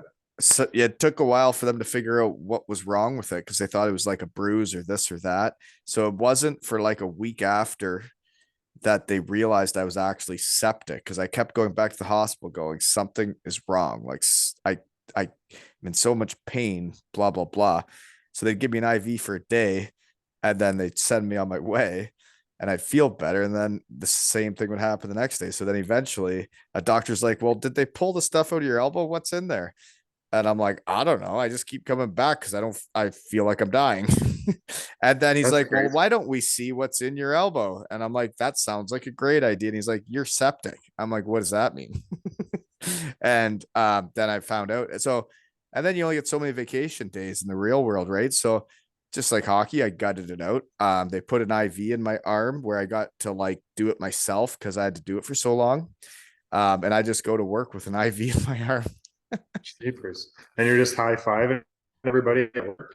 Oh yeah, they're like, yeah, like this is heat treatment, baby. But yeah, no, I did go to work with an IV in my arm, and I was to play senior A voluntarily. But it was just because I wanted to win one more time, right? You get addicted to that shit when you do it. It is very addicting. Yeah. And the parties after are so different than the angry parties, right? Like, Yeah, it doesn't even come close. I know, I know. So next poster pick. I don't want to talk about Clinton anymore, okay? Yep. Because after we lost, though, then when all that happened, like every time I drive by Clinton, I just shake a little bit because like I wanted it. I wanted it to happen so bad and it didn't, but I'm okay with it now. Another guy he played with there, though, that just coached my son the other weekend, Zach Graham. Yeah. Grammar. I G actually, Rab, I hear his name is G Rab. That's what they call him. G Rab. I, uh, I met Grammar. Um, I went and I went and skated with Palmerston the one year. I was gonna play with them, but it was just a bit. It was too much driving, so I ended up not playing with them. But and then Grammer ended up coming over to Clinton and Yeah. won with us. So yeah, he's a beauty. I Well, ran it's into him. I ran into him at a spring hockey tournament in Collingwood, I believe. well, that makes sense. So Colby just my son just played with Steve and Joey Heenan. I won the Southern Cup with an Elmira. Yeah, Is his how does it work? He's his brother-in-law, and they just coached Colby together. And then there's another brother-in-law that coached, and the three of them married sisters, and now they're all brothers. And the other coach was Jeremy Machin, who I grew up with playing AAA in Guelph and then played on the Sure Kings with. Yeah, small world. So where were they like A in spring comparison? team, a spring Oh, the team. spring team. Yeah, Colby played with them. It was the Drayton fellows, Waterloo, Fergus, those guys. But pretty neat when you show up and like 5 or 6 of your buddies' kids are all playing together. It was like watching the Sure Kings of 2001. It was weird. It wasn't within the Niagara tournament though. No, this was a different one. This was, Yeah. yeah. We're like spring hockey horrors around here. We're on a few different teams. Spring hockey is huge when the kids are that young. It's so fun and Yeah. expensive and way too expensive, but fun. Yeah. Yeah. Yeah, it's starting to fizzle out for us now. Is that right? Because This is probably our last year. my son literally, when I saw him around like-minded hockey guys that are like AAA caliber hockey guys that are all into hockey, and like I could just see he was so in his element. It was like Yeah. when you leave public school and you get to go to Western Michigan and just hang out with hockey guys all day. You're like, this is so much more fun just hanging out with hockey guys. And I could Yeah. just see him. He was just like vibrating, like how much fun he was having being around hockey dudes. Makes sense. Yeah. Mhm. Anywho, next poster pick. Coaching one of your sons looks like you won something. The Mitchell squad. You looked like you guys might have been around like under 11. Yeah, it was somewhere around there. We actually didn't win. We lost in the finals. The reason I put that on is because it was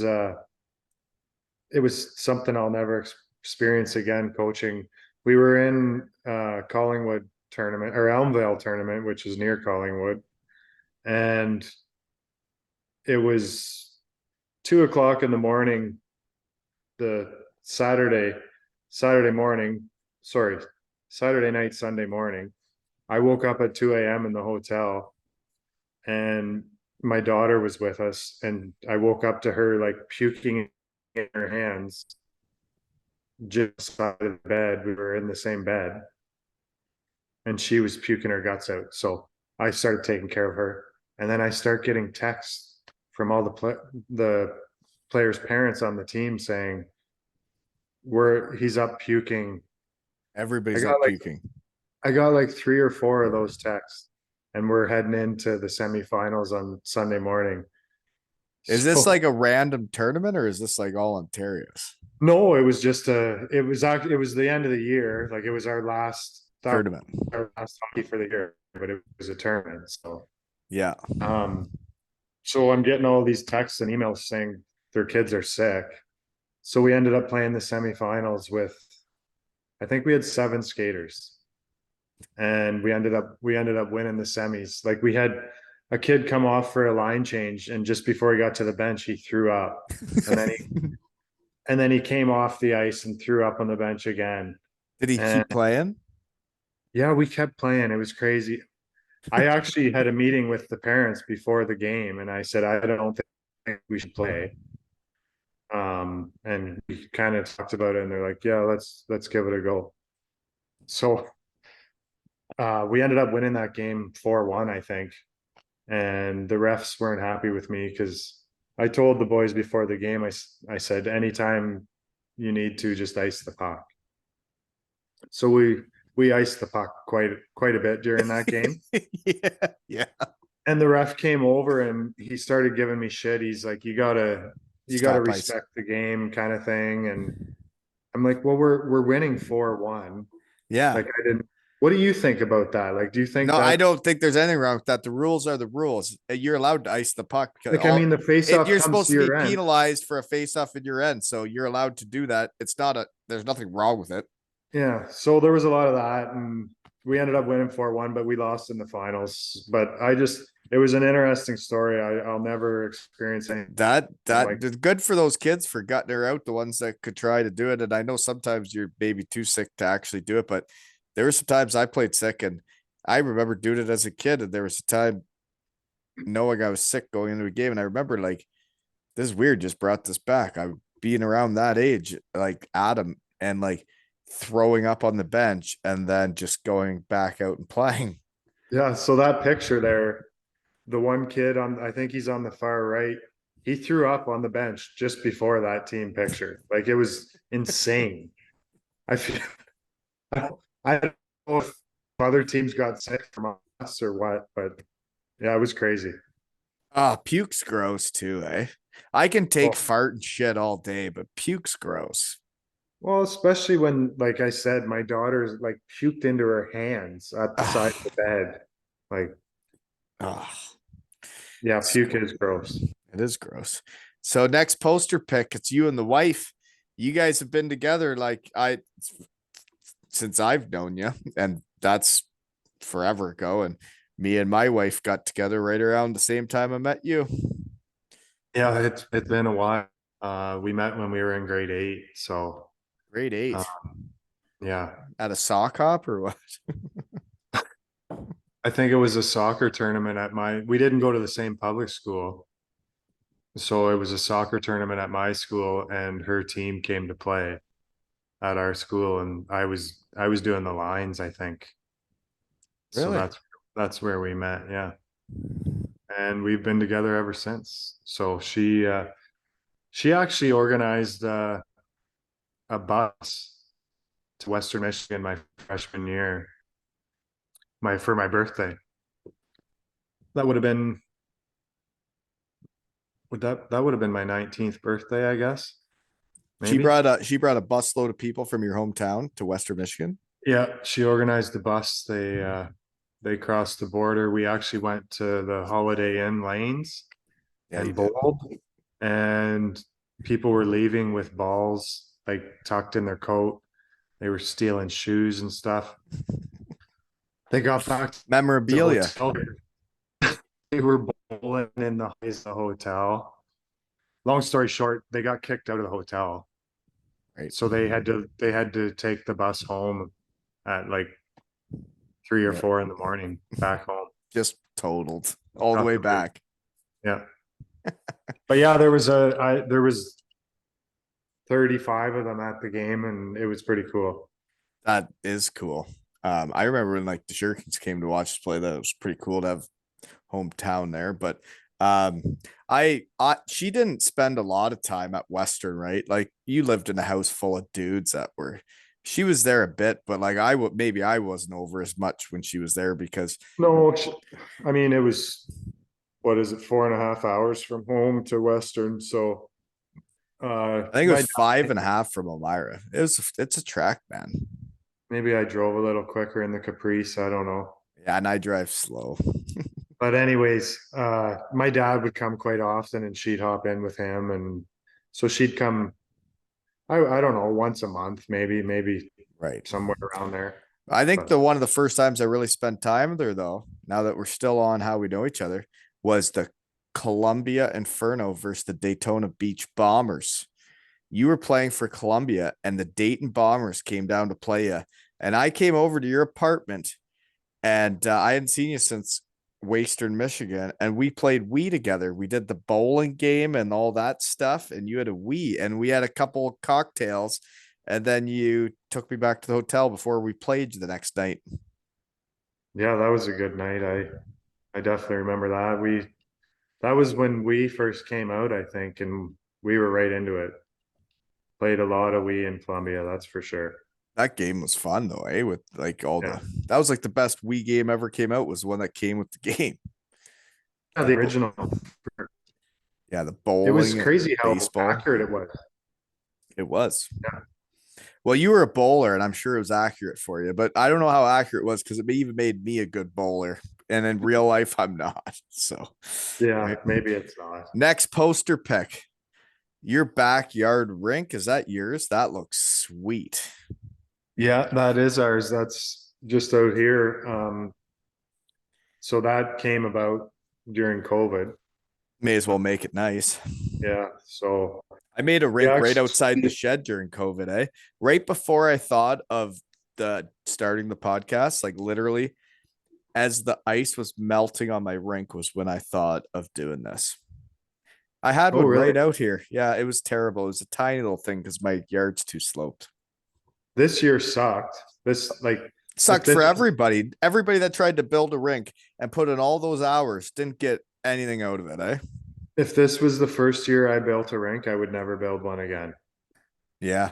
Because we But then got you can realize how fun they could be when it works, right? oh yeah, we hosted practices here because a lot of kids weren't playing during COVID. So we had somewhere around 35 to 40 kids that would come once or twice a week and practice here. So it definitely got its use at How are you flooding it? Pardon? How do you flood it? I had one of those just like the hose connection and then it's got the towel on the bottom. Yeah, to Just go flatten it out and out. drag it. Did you have hot water or just cold? I ran it right straight from the water heater, but it didn't Um, last long. I find it very interesting how everything seems to like it kind of worked out for me was I was coaching the under 11 fellas. We get shut down. It's my first year coaching. There's like a 2-3 week break where everything's just shut down. Is right around the time when the best gosh darn pond in the league freezes. And this dad on the team he's a farmer that's got a big shop right beside a pond. And we have the whole team out. We make a trophy. We have a tournament. We have all the parents there. The parents get in one. The kids have a tournament. And we became a hockey family. And our team got way closer. And I think made us play better throughout the season. But we did that multiple times during that lockdown. And then when we came back, our team was way better than other teams. And it was because we had become a family, right? And they played Yeah. hockey. Yeah. I'm sure a lot of outdoor rink companies made some bank over COVID, that's for sure. Well, it can be as fun as days get when you get people outdoors hanging out and watching kids play pond hockey. 100%. If it's a good year for weather and you're out on the rink, there's nothing like it. Well, it looked like you did her up nice. You even had like the netting with like glass or like So, not glass, but yeah, so netting. it's all a kit. It's fairly expensive, but we knew we were going to be shut down and I thought, why not spend a bit of Get money into and it. make it worthwhile? So I had enough boards for 45 by 100, but once we got it laid 45 out, by we 100. realized it was fairly unlevel. So 4 Un- by 80, which Unlevel rinks are a horrible thing to deal with. yeah. And You it's so really learn a lot as you do them, right? Like the more you do them, the better you're going to get. I learned a lot when I was trying to do that. it's so deceiving because you look out and you're like, oh, that is the levelest spot on the yard, but it's not. It sure isn't. No. Um, okay. Family vehicle. 3 kids and a dog all in the vehicle together, eh?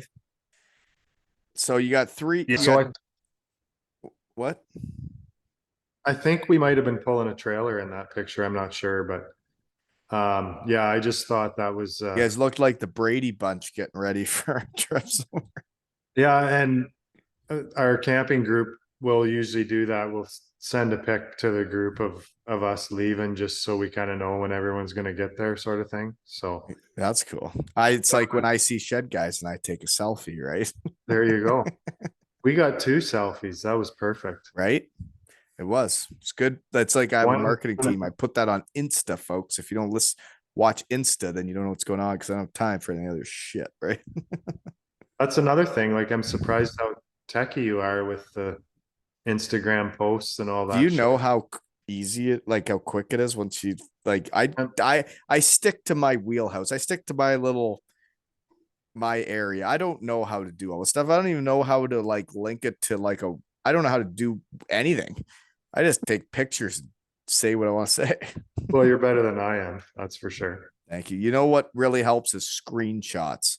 Screenshotting is a thing when you can take a picture and then you take a picture of that and then shrink it all in and make it look better. Pretty simple. Yeah, well, that poster you put all those posters you put together is pretty I good. don't do that. That's my poster maker guy. That's Lee Freeman in the UK. He's done this for me from the start. He is the Really? biggest dandy ever. He makes all these posters for me for free and he's a volunteer of the shed. And like, if you look at behind me, I have all the posters of all the shed guys in my shed, and he's done all this for me. And like every 50 episodes, he'll send me a new one with all the posters, and then I just keep decorating the shed. And thank you, Lee. You like how all this has happened is people helping people, right? That's incredible. So how do you know him? He had just done some stuff when I played for the Devils, and afterwards he like kind of how it started was he made a Where's Waldo. When I went over for Wally's night, he made a Where's Waldo where you got to find me in the crowd, and then he made a Devils Legends poster of me. And when I was getting into this, I thought I had like a big one, and I was like, "Can you make a poster for this one?" It was like episode 9, and then once he did it, I was like, well, would you like do one for all of them?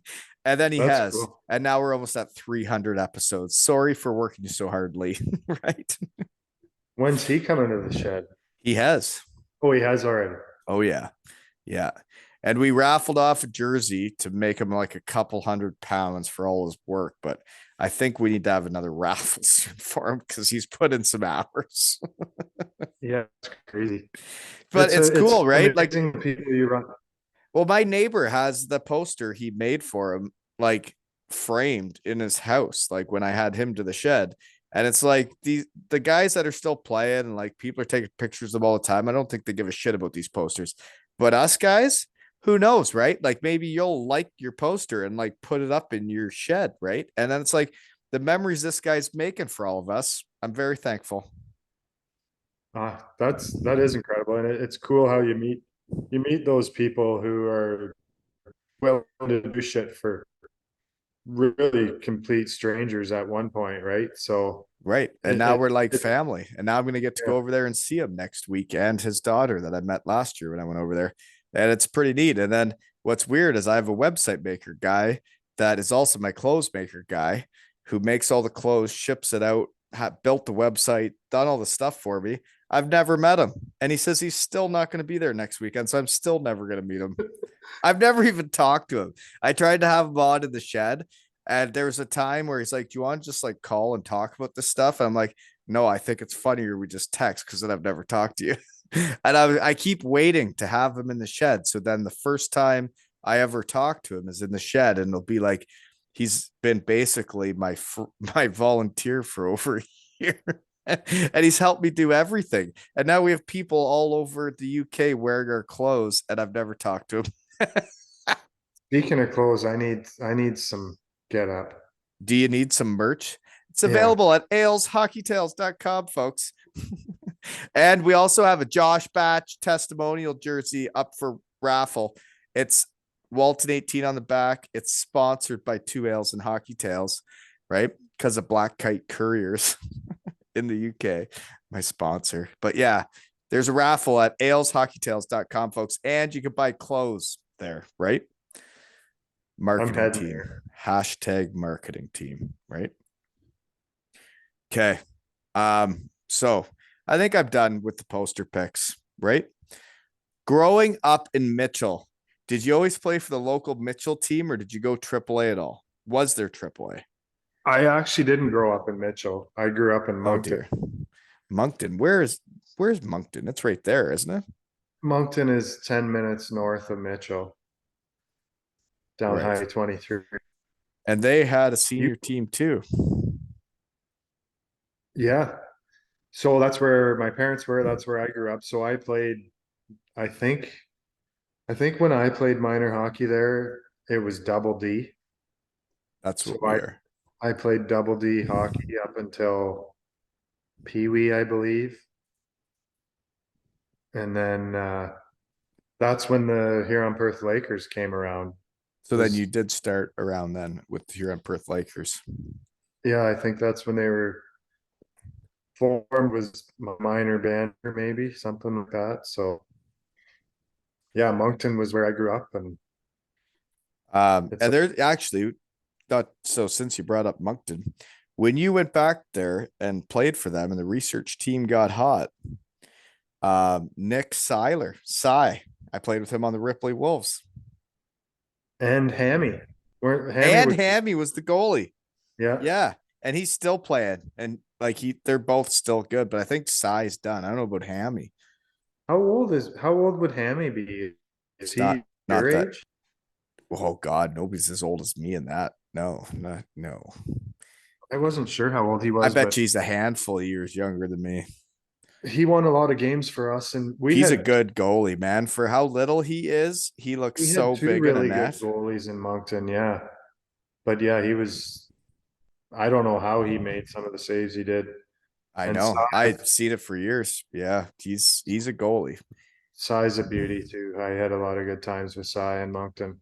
Yeah, great dudes. It's fun playing with good dudes. And you know who else I know off that squad? Okay, Kevin Ward. How do you know Wardy? Wardy. He's friends with my Woody. He married a gal I grew Wardy married a gal I grew up with that like we were all friends. I used to hang out with the Linwood crew. He married a gal from Linwood.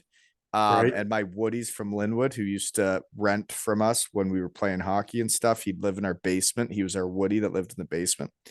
And he came over to Germany and visit us. He's like my best buddy there Cool. is. And yeah, so they're like family, you know, they're so when they just golfed in Elmira, Wardy came into the garage with Woody and then his gal's dad, and we got chatting. And that's when I realized you guys knew each other. And then research team gets hot and I see it, right? Yeah, he's a Moncton boy too, born and raised in Moncton. Seems like a good dude. Yeah, he's a great guy. Love Okay. Anyway, so you grew up playing for Moncton, then you get from Huron Perth to the Stratford Cullitons. So pretty simple. You play for Stratford because that's the closest team, then, right? Yeah, only that it was kind of where I wanted to play. The There was a coolest. lot It's one of the best junior barns there is, right? there was a lot of history there, and they were good, and that's where I wanted to play. So that's where I ended up and had a couple good years there. Well, first year was really good. The second year, not so much, but Was Dave Kuzno on your team your first year? yeah, he was. I think he might have led the team in points So I as a that's when I DM. was a super fan then. So that was around the same time.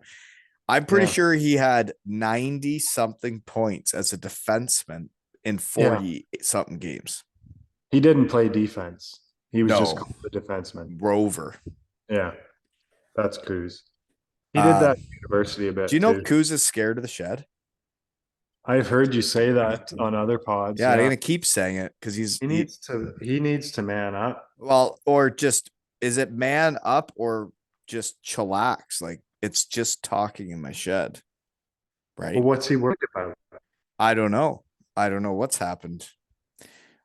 I don't know. I just saw Kuz for the first time in many years. Um, I went to a Cullitons alumni game. He actually contacted me and said he was thinking of coming. So we went there, and he had his boys with him. I had my one boy with me, but it was nice to catch up with them. You know what's funny about that is I already knew that because I'm so in touch with the hockey world now. Kuz sent me that and said shed guys no shed guys and sent me a picture and it was you, Yachts, and Kuz, a bunch of Broncos. And there was someone else in that picture. Eric Anderson, maybe. He's a St. Lawrence guy, right? Yeah. But I don't know. Anyways, it was Coos can't call himself a shed guy though. That's bullshit. I wait, he's not a shed guy. He won't come. He's scared, What a right? jerk. He but like he taught me a lot about life and fun too, just like you did. Yeah. You know? Coos was Remember I, that football day he organized? oh, I'll never forget that. I think I So brought vivid memories of college for you are the same as me. It was the football day, the tubing day, both organized by Coos. He should be a party planner. I think your freshman year was the end of the tailgate, wasn't it? The Like tailgate? like the football tailgate where you could just party at the or Every was that No, Is that like not what you're we talking just about? no, yeah, like we all went with football jerseys on, and we all had like our numbers from the team, so you could point each other out once we got out there. But I couldn't believe there was keg parties everywhere. Like Yeah. there were parties everywhere. Yeah, like we maybe that wasn't that year, but you used to be able to like drink at the parking lot. So no, I never got We, to do that. No, they there were you're at the houses across the road. right. Yeah, before that you could drink anywhere.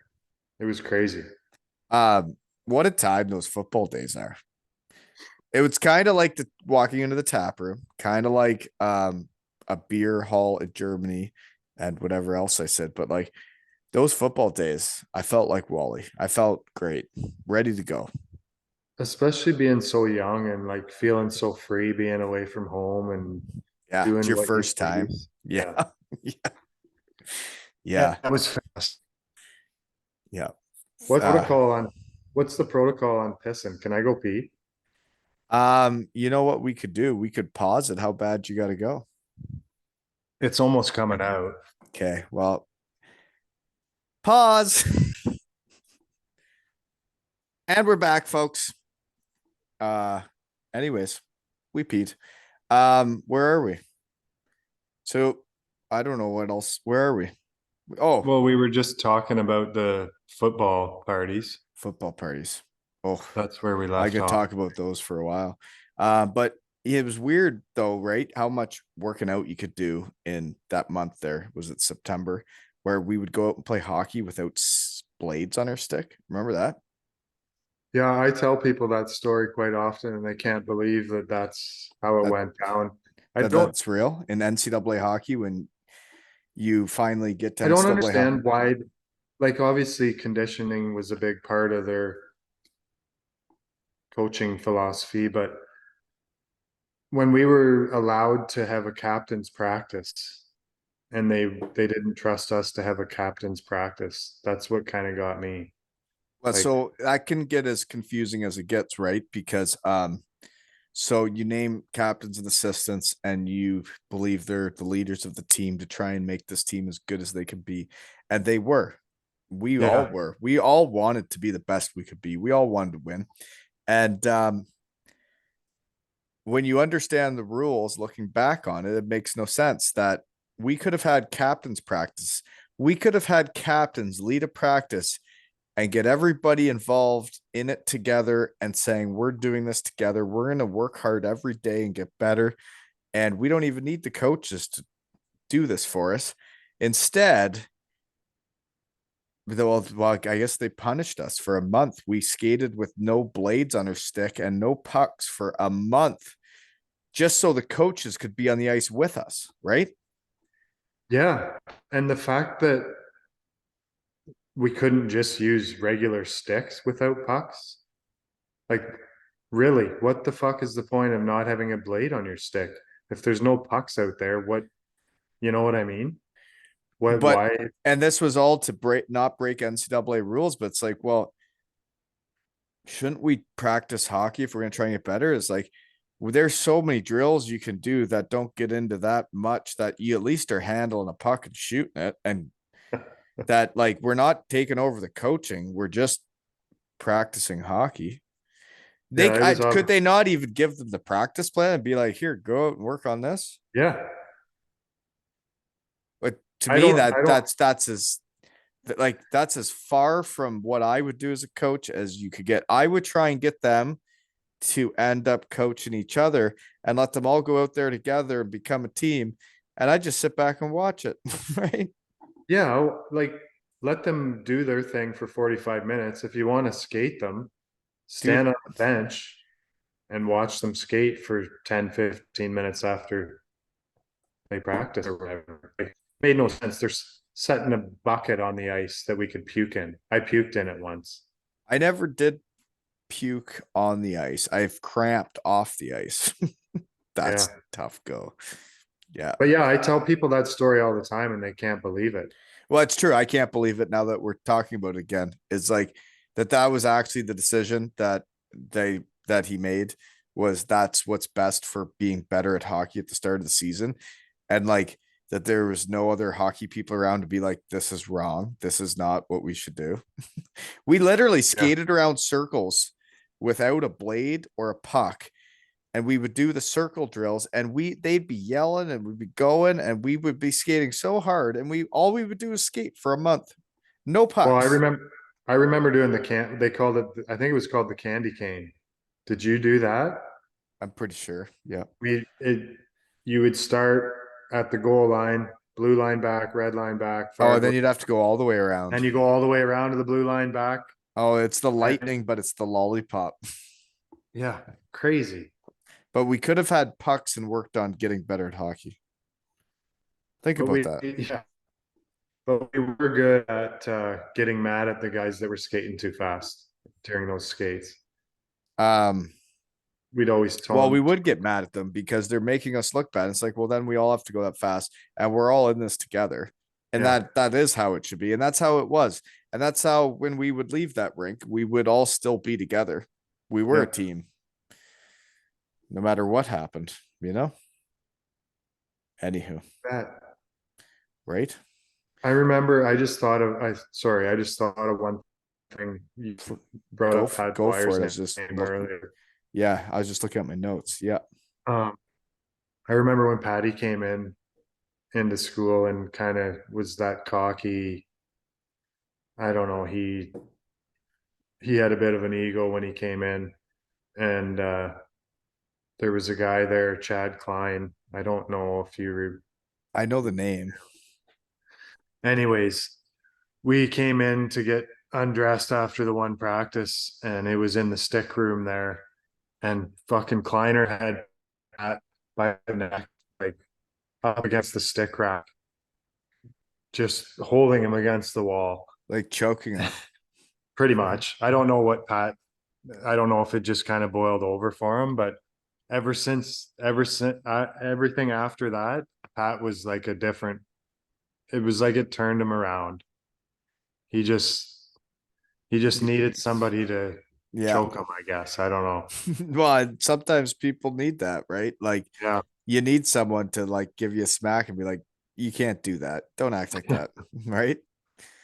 I remember when Pat Dwyer and Cookie fought each other. Were you on the team then? If I was, I don't remember it. Then you weren't because they were roommates and they fought like the hardest hockey fight I've seen. And then they went to pick up Patty's girlfriend from the airport together right after because they were roommates. And this was in a practice. They went toe to toe and then hopped in the car and went and picked his girlfriend up at the airport. And they're both just black eyed, covered in blood. There was a couple good Tillies at practice. We would fight at practice, would we? Jim Culhane breeded fights at practice, that's for sure. Yeah. And to be honest, I found it when I look back on it, it's just we would practice for sometimes 2 to 2.5 hours in a day, and it would be like hardcore. It wouldn't be just skating, but it would be battling, and it would be like if you don't battle your tits off at practice, then you don't get to play the games. And I remember a drill where they put 3 forwards in front of the net. You had to be inside the hash marks to the net, and you had 2 defensemen that basically didn't even, I don't even know if they had a stick. And then they were trying to pass it to the forwards. While the defenseman tried to not let them, it was 3-on-2 right in front of the net, full chaos, like absolute chaos. And if you weren't into it, if you weren't in the fight, the coach would ridicule you and you would be in the fight. Yeah, that's all it was battle drills. I despise practices every day. Well, hockey wasn't fun. You didn't want to go to the rink. When you had to wake up and be like, "Oh my God, we have a practice today." How are you going to win hockey games playing hockey like that? When we won, it was because we were so goddamn excited to play in front of the Lost and Lunatics and play for each other and then get to go out at night. It wasn't for that. And it's even different for like you and I.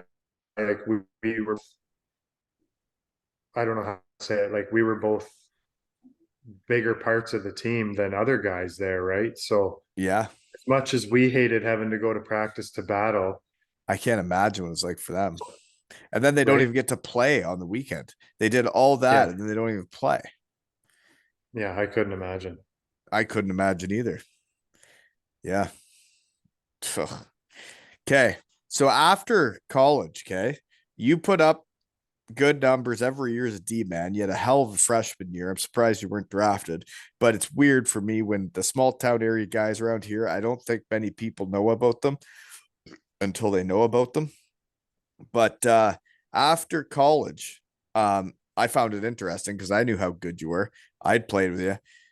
And then you and Soupy both start playing for in the U-Haul for the Kalamazoo K-Wings. And I remember going over your guys' apartment and you were in the playoffs and you guys were like getting ready to go to a game. And I'm thinking Jarmy and Soupy are going to the U-Haul. And then it's like, well, geez, like, cause I think they're good, you know? Yeah, I don't know. I think it was because it was convenient is kind of why I went there, but And I you what? couldn't Because you believe made that. 400 or $500 a week while you're in college. Because like, I don't think it's the smartest thing to put on your resume. But what do I know? No, probably not. But at the same time, like it's such a stark contrast to where we came from. It was somewhat refreshing to just kind of do Play. what you wanted to do. We'll just play. And yeah, so I enjoyed that part of it. I didn't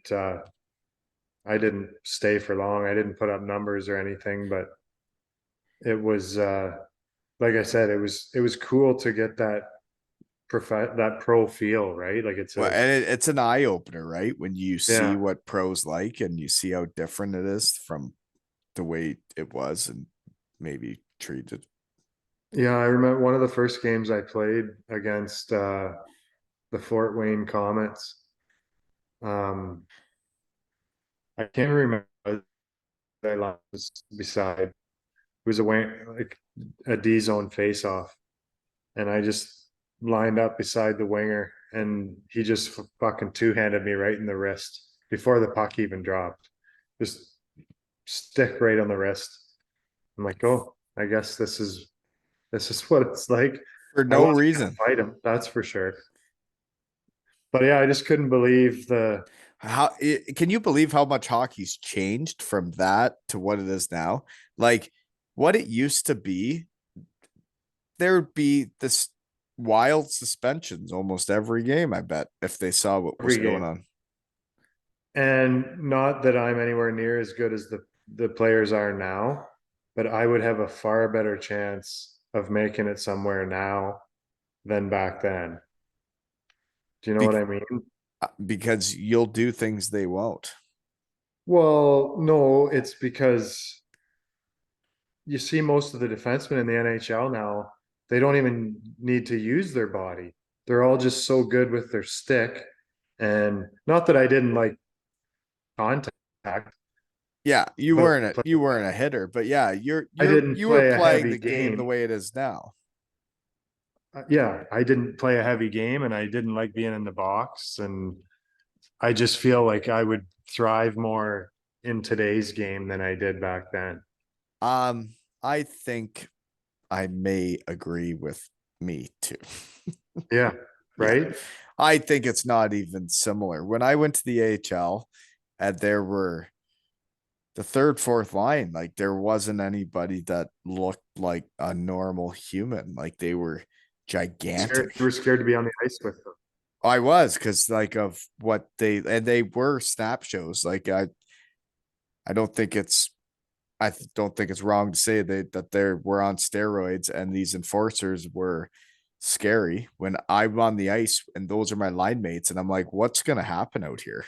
Like Well, what's gonna happen out here? If one of those guys punches me in the face, like I'm dead. well, you had Mike Scroy on, didn't you? I did right at the start. He was my line mate when I got to Syracuse. I leave Western Michigan after doing our stuff. That was my line mate and then hotel roommate. Yeah, so that was one of the guys that I was truly scared to be on the ice at the same time because obviously he would beat the piss out of me, Yep. but I feel like I was strong enough that I could hang on to him in a fight and not take too much damage. Really? Well, I could hang on. Like You if I could think? hug him, maybe. I don't think I could. Well, regardless, I feel like he was one of those guys that I didn't even want to take on with him. I felt like he was just gonna fucking tomahawk me or something. No, yeah, he could be erratic. Yeah, And I'm sure he's a beauty, but he's one of those guys that if you're not on his team, you you're don't know not on what, his team. right? Yeah. No, and like he it, he was a good dude, and it was an eye opener going to pro, like you said. Like I go from there to moving in with him, and it's like this is pro, and like it wasn't just that. Like I only lived with him for a few days, but like I had like five different hotel roommates within like a month. And I'm Yeah. like, so then you start realizing what pro hockey's like. It's like I had a Latvian, I had this guy, I had that guy. And then all of a sudden I've lived with five different people in a month. Meanwhile, I'd just been at Western Michigan with you guys for 4 years and it was awesome. Yeah, like I said, such a contrast, right? It's It's completely so different. different. And like for you, you've been from a small town, you go to Stratford, you go to Western Michigan, you've always been on a team. It's always been a team. And then you get to pro in North America, like it's not a team, right? No, no, it's definitely different. But I had I guess you'd call it an icebreaker. I would always any new team that I joined, probably the first or second day I was there, as soon as I got out of the shower, I would walk on my hands naked around the room before people even knew me. So then And they know you. I felt like that was such a good You icebreaker. did that I did it everywhere I went. like everywhere. Yes. I You did walked it around the locker room naked. on my hand, like a hand walk. You can do And I did that. it in Europe, everywhere. Yeah. You can do that. You can walk on your hands. Can you Not still do that? not I mean I can kind of do it, but not like I used to. Like I used to be I've able to never seen you do that. When did you start doing that? pro. You I- in pro hockey, you decided to start walk. What about the not North America? yeah. You did it in the AHL? Uh maybe it came a little later in the show, but yeah, I think I did it everywhere. That's very impressive because for me, it's like the kid going up from the coast to the HL. Back in the day, you always try to toe the line, not say anything, not do anything, and just try to blend in until you feel like you're a part of it. If you're straight up doing that, then good for you. I never got anybody that didn't like it, to be honest. They thought it was cool. So And when I say I learned a lot about life and fun from you and hockey, um, fun fact is you did that. What I did was I got naked a few times too for the boys and to feel like they would, try and bring the mood up. I did some naked squats. There was some a squat rack in the middle of the room. So I did some squats in Beatingheim. And then in Cardiff, well, I did some pregame speeches. I got a bit carried away and whatnot. yeah, I But just it's a big part of it, right? Nate being naked around the fellas and doing funny things can bring a team together too, right? especially I don't know if you remember at Western when we had the same showers as the pool, the swimming pool. Yeah, yeah. That Mhm. that really made things interesting. It was strange, right? That you'd practice and everything, and then you'd be getting out of practice and you go in the shower, and then all of a sudden the people from the pool would be coming in. Yeah, Yeah, really weird. you're right. Huh. Okay. after Kalamazoo, we got to get into your career, dude. We keep just talking because it's been too long, eh? Sorry. Yeah, me too. Okay. So after the U-Haul, which still surprising, Jeff. So for me, looking at it as a guy doing half-ass okay after my sophomore year, I see Jeff Campbell, who's won Rookie of the Year in the CCHA, put up 50 something points. Little dude from a small town in Ontario, go to the U-Haul. But like I've said earlier, also played with pulled groins for a couple of years in college because he was a team guy, asked to do it. Probably should have taken some time off and played healthy. But anywho, when I see that and I see you guys going to the U-Haul, it can be a bit deflating, right? For a guy, because when you look at guys that are pretty good and you're like, well, this is what they're getting. They're going to play for the Kalamazoo K-Wings, the U-Haul. It's like, that's not cool. You know? I agree, but there's definitely some routes that guys take, that's for sure. But like I said before, Soupy, well, I've heard you say on different pods where like some things just don't make sense. You've been And riding around in a lot of tractors, eh? You've been listening to some pods. I listened to the one with you and Daryl and Stretch and Yancey today in the tractor. Nice. That warms my heart. And you know what that makes? It's like I love when the fellas are together. I feel like myself when all the fellas are having fun and together. And when I hear that, it's like I'm bringing all the guys back together and it warms my heart. Well, yeah, like you guys were talking about you guys being the glue guys, and that's 100% correct. Like, regardless of your standing on the team hockey wise, that whole class, like, there's not too many other guys I would rather hang out with, like Stretch, Yancey, Daryl, like Yeah, it all was just quite beauty it guys, it right? was quite the class. Yeah. It was. Yeah, we had time. What were Um, we just talking about? I don't know, but we were talking about how much fun Oh, we had at Soupy. Western Michigan. Oh, So Soupy. Soupy's a prime example of a guy, not because he can't handle himself because he's small, but just the fact that they don't even care about size anymore. But the game's totally changed. If that guy was playing the way he plays nowadays, like Straight to that, the NHL. well, he makes it. Like it's not like because, but like we used to have to go out there, and it wasn't like you're playing scared because you couldn't play scared, but like there were times in junior B, there's times where I was nervous, like what is gonna happen to me now? Because like there were still crazy stuff going on, right? Yeah. And you're the same way. Like you would have made it in today's game. I feel like the players have more skill than we Than did. we did. But at that point, I don't know how many other I don't know what I would say, but I there weren't many 5'8" guys that did much in pro hockey or did much in No. anywhere. But like Soupy, he leaves Western Michigan, becomes East Coast MVP. And then I played against him in the AHL the next year, and I was sitting on the bench watching, but I watched him go out there and he was like the best player on the ice. And I was like, Yeah. good gosh. Yeah, he definitely deserved better than what he got. Oh, but he did pretty well if you look at what he's done. Well, obviously overseas for sure. Yeah. No, like what playing in Switzerland's it's a thing, and he did her for a long time, and then he became a coach there. Oh, I know. He's done just fine. Yeah. He did have a fuck of a lot better than I Him did. and is it Brent Kelly? Yeah, those two together, it really Yeah, did her, eh?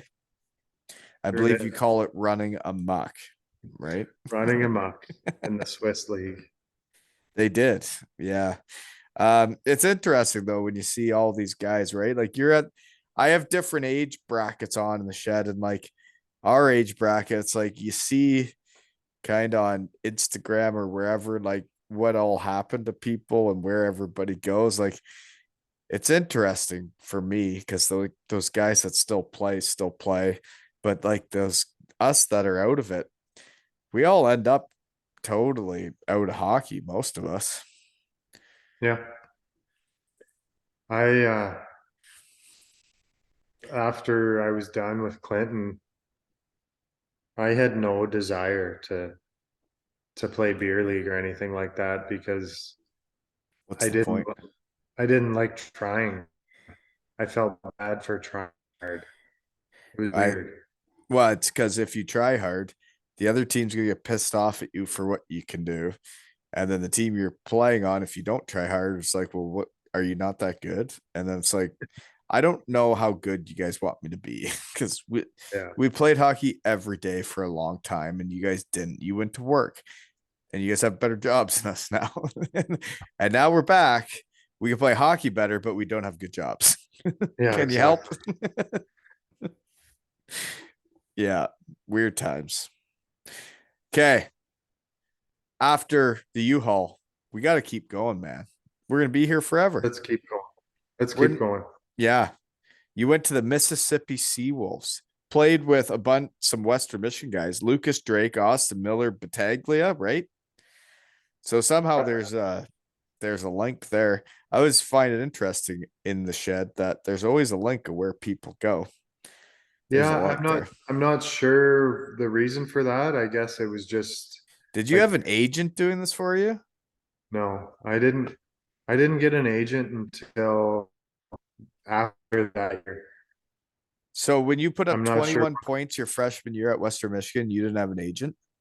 No, I never had an agent. I don't, in hindsight, I probably should have, but I 21 didn't. points freshman year, you probably should have. Probably should have, but the only time I used an agent was to go overseas. That was pretty much it. Yeah. Well, I shouldn't say that. He got me to main camp for the Islanders somehow. I don't know how that happened. So that's one of those things where you Google Mike Jarmuth, there's a you in an Islanders jersey. What's that about? What's that? I don't really remember how it came about. Is this right after university? No, so I went to Mississippi that year. Did pretty well. Uh, and then after that year, for whatever reason, I thought I needed an agent, so I got one and I signed with I signed a two-way contract with Bridgeport, who Rob Collins played for. Yeah. And it sucked when I was in Bridgeport. I didn't play at all. I liked the guys that were there, but never played. And he somehow got me to go to the main camp with the Islanders. I don't know. I don't know how that came about, but I went to the main camp and I'll never forget this. The first drill I did, like the first battle drill I did, was a 2-on-2 in zone against Alexei Yashin and Miroslav Shatan. You're playing D against those two. We were just playing me and I forget the other D man, but just a 2-on-2 in zone against Yashin and Shatan. They didn't score, so that was something to be proud of, I guess. That is good. But I knew from the start I was just a number there. Like I don't But know what's how. interesting for me is like, I guess a lot of it's like how much you believe in yourself, how much you think what you can do. Um, I thought you were really good at hockey. And like when you see all those guys and you get to the highest levels, I always thought of it the same way. When I got to pro, I thought they were like different. I thought they were like different people. And like then when you get to know everybody, you're like, so they're just like us, and they're actually not that much better. When I was in Germany and I'd see guys that had played in the NHL for years come over and play with us, I'm like, so you're that guy? Like you're the guy that's been playing on TSN for years, and now you're the guy playing here with me, and you're that good. It was weird for me. It's, You, it's like I'm right there, right? and, It's and I don't even think we realized how close we were when we were at Western Michigan and how good we were. Like when we lost to Notre Dame that year last year, I remember when we lost in overtime that game three of game three to go to wherever. Um, all those Notre Dame guys were signing AHL deals and NHL deals. And then I see you guys signing coast deals and this and that. And it's like, it's that different. Winning and losing is that different. 100%. Yeah, it's and that's hockey for you. It's all about timing and opportunity and injuries at certain times. And When you some get guys into make it. the real, like right at the final end of it, right? Like, Yeah, yeah, it's weird because we played with some good players that like some guys when I see that they made it and I'm like, and then I see guys that didn't make it and I'm like, well, to me, that doesn't make sense. I would pick him over him every day of the week. well, yeah. And I took pride in the fact that any team that gave me an opportunity, I feel like I did well with that opportunity. Yeah, I know what you mean. Yeah. And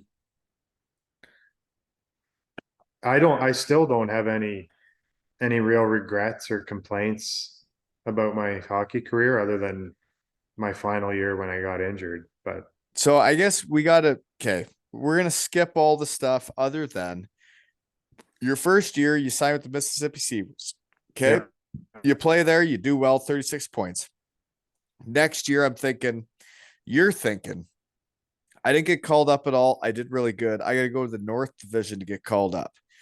So then I sign in Trenton, right? yeah. All right. So then you get called up and you're with Bridgeport and you do all that. And when you say you like the guys but didn't play, they got shed guys on that team. Rob Collins, Ryan Caldwell. I bet you got along with him. How do you know Caldwell? I played Where's with him he in from? Syracuse. Oh, right. Yeah. Yeah. He's a Yeah, beauty. Caldwell was beauty, yeah. Yeah. I like that. Yeah. And shed guys know shed guys. I knew you'd like him. As soon as I looked over the roster, how about Massey Marjamaki? I don't know how you say it. Yeah, Mary Mackey, something like that. Yeah, he played in Cardiff. Rave reviews from his teammates. Shed guy. So yeah, that's a long time after I played with him though. Yeah, long time.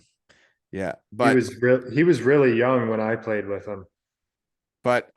it's interesting. Like when you look back on this stuff, like the guys that hit it off all hit it off. I mean, I don't know.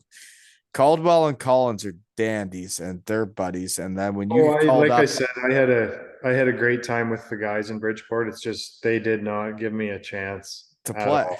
yeah, it's hard to get a chance, and that's when you haven't been drafted by them and you haven't been brought up by their scouts and their people, and all of a sudden you're this other guy that's just out there.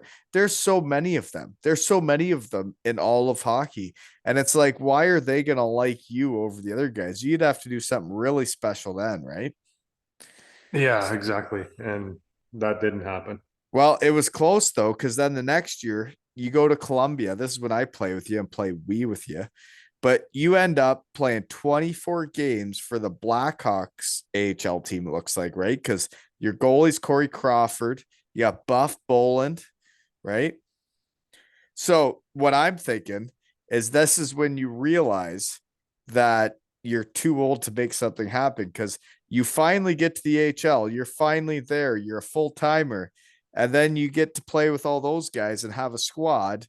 And then the next year starts and they bring in all their new draft picks. And then you're like, oh, well, you were a full timer, but now we got new guys coming in. Yeah, that was one of the better years I've had playing hockey. Um, an unbelievable team. Like a They good must chunk have of been in the AHL because they all won the Stanley Cup a good not too chunk of long. that team won the Stanley Cup like 2 years later. And you But must have been watching that going, this is cool. it was it was something to see. Yeah, I really enjoyed it, and all those guys were, especially Buff, one of the most down to earth guys I've ever been around. Such a good human being, and I've heard that.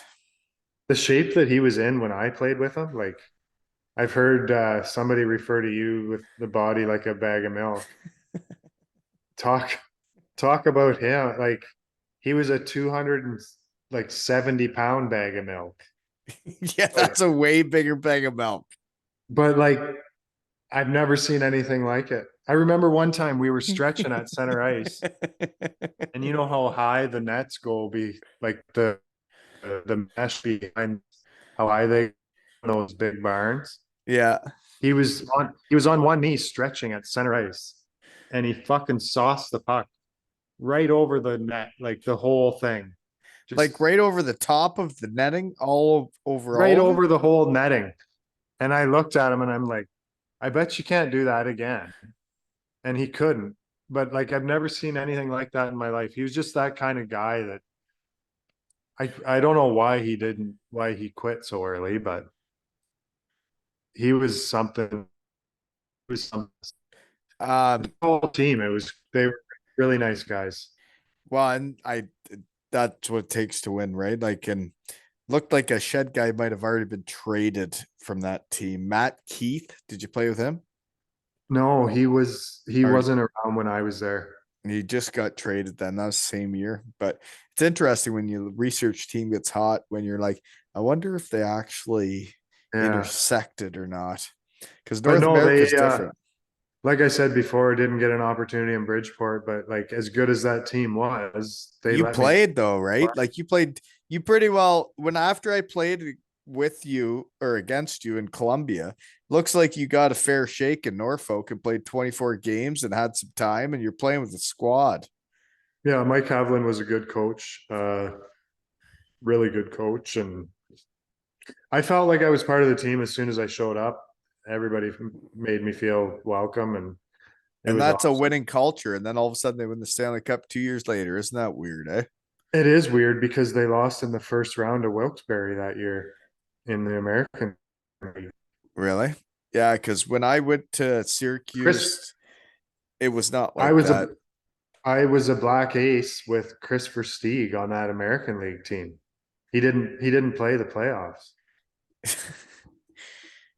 Oh, yeah. Small world. Now he's got some spring team called the Clever Kings, right? Yeah. So anyways, um after that year, they called me in and said they wanted me back for league minimum. And I think I was at the point in my career where I just wanted to make some money. After And three that's years of the coast and then getting the league minimum, the A, you haven't made money in 3 years. And yeah, so then how do you end up in Italy? You get an agent and then you end up in Italy?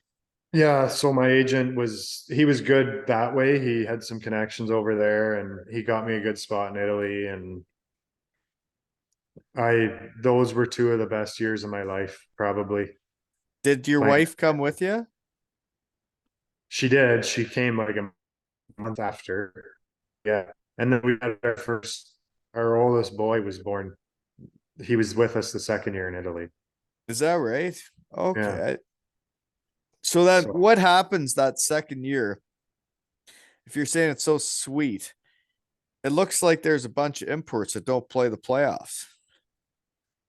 If the research team gets hot, you doesn't say you play the playoffs. Doesn't say like 5 or 6 other guys don't play the playoffs. well, you know how things go Did in they go Europe. tits up? No, no, they had did that, but they just I don't know. They really wanted to win, and we weren't good enough, and there was a lot of changes and things going on. But that's not really why I left. I just wanted a change of scenery, I guess. I don't know. I didn't. I don't have any complaints about playing in Italy. That's for sure. So was it one of those ski towns like where it's on the mountains? Yeah, Did yeah. you We were right ski? right in the foothills of the Swiss Alps. We weren't allowed to during the season. They Mm. wouldn't let us. So I went after we were done, and I hadn't skied in years, so I almost fucking killed myself. But it's like, Would have oh, been the it would have black been a diamond. life memory though, eh? We'll try the black diamond. Yeah, give it a shot. I figured you would try the Here. black diamond. That's why I like So I got I like 15 feet. I always admired you at Western Michigan because you would try the black dye, but it forced me to try the black dye. um, so you had a good experience then. So you liked it, and then you signed an Aalborg, and then it looks like you played one game in the cup thing and scored a goal and had an assist.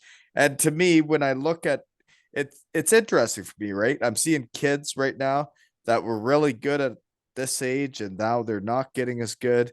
And then there's kids that like keep getting better and keep getting better, and then they get better at different ages, and everything's different. But like to me, it looks like you're a small town kid that maybe didn't get all the exposure, but you're still getting better. Like you're still getting better after all of this. Like you became a full-time AHL guy after 3 years. That's uncommon.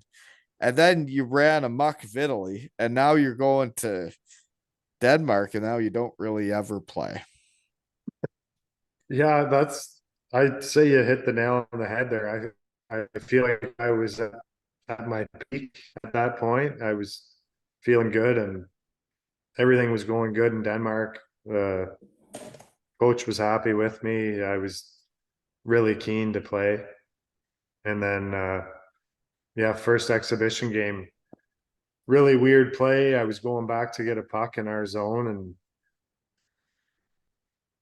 a guy was on my shoulder and I didn't realize he was so close to me and clipped me somehow and I went into the boards and uh compressed three and the dog I think it was actually in I don't know, you don't say it properly either, Sunuyuski. Sunderyuski. Right? And their team doctor told me, he said, oh, because I got up and You're skated telling me off. it happened in Voyance, like in that they wouldn't have a doctor on site to be dealing with that stuff. Well, now that you say that, it probably wasn't a doctor. He probably just And said no,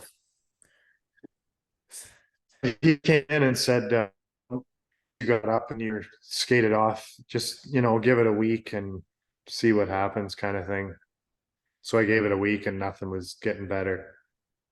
And went to our team doctor in Aalborg and he told me I should go get an x-ray. And as soon as I got an x-ray, they told me I couldn't walk anymore and discussed surgery and stuff. They had a conference, decided against surgery. I wore a back brace for 3 months. But during those 3 months, the coach, who was also the GM of Aalborg, one of the worst human beings I've ever met after this went down, was trying to kick me out. Like, I get it. They want a new player in there. But the way he went about it, my wife and my son with me, it was just a really bad situation. They were pushing us out and I've never been so close to like I only fought I think twice in my whole life. I only had two fights in my whole life. And that was one of the times where I thought I was gonna fight was the coach and GM of that team. Just because he was trying to push us out to get somebody else in there. And I would come to the rink to say hi to the boys, and he said I was being a distraction and shit hit the fan the one time in his office and I thought he was going to come at me and I was ready to throw down with him. um, that is. I don't even. I'm trying to think of what to say right now. It's exactly what European hockey was and has been. When I went there, there was so much shit going on when it came to stuff like that. And now that I have something like this, and when shit like that goes on, people are held accountable. Like if someone does that to someone now, they can be like, hey, man, I need to tell you about stuff. And then all Yeah. of a sudden, people know, and it holds everybody more accountable. I am so happy I can hold teams accountable because I saw it not accountable for so many years and so much bullshit go on. And then you hear about stuff like that. You got your wife and your kid, and this is not a shed guy who you're talking about because you would want to take care of those people. Like you're hurt Yeah, and you got a family to deal with, and like you would you're just one of their big signings and you're their import that they're bringing in. And yeah, you got hurt. That's part of the game, but like you don't treat a person that way. yeah, it really caught me off guard, and I couldn't believe it. My wife couldn't believe it, and that's kind of where it all ended. And I that's feel like it, I feel like if that didn't happen, I probably wouldn't still be playing now, but I would have played overseas as long as I could. because it was fun Yeah, until then. yeah. I, yeah. If I saw that guy walking down the street right now, I don't know what to do. Um, well, it's interesting, right? Because there's so many wrong ways about going about things in European hockey, and I saw lots of it, and it didn't happen to me a lot of times, but that's because I didn't get hurt, right? And like Yeah, it could have been me. I got it the opposite way. It was like I was hurt and I needed help, and I didn't have support around me and people to like instruct me on what to do with my knee originally when I first heard it.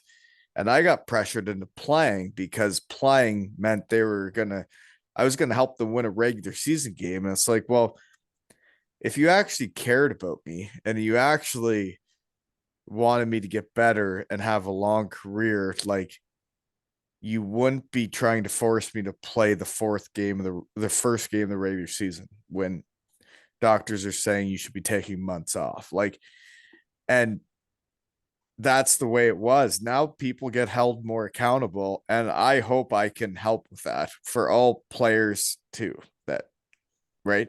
yeah, yeah. It's I've heard other stories similar to mine, and it definitely happens. But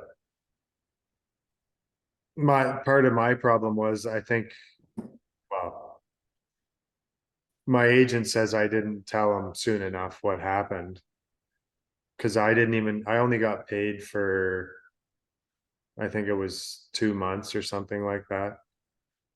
Whereas, like, I'm working for you guys.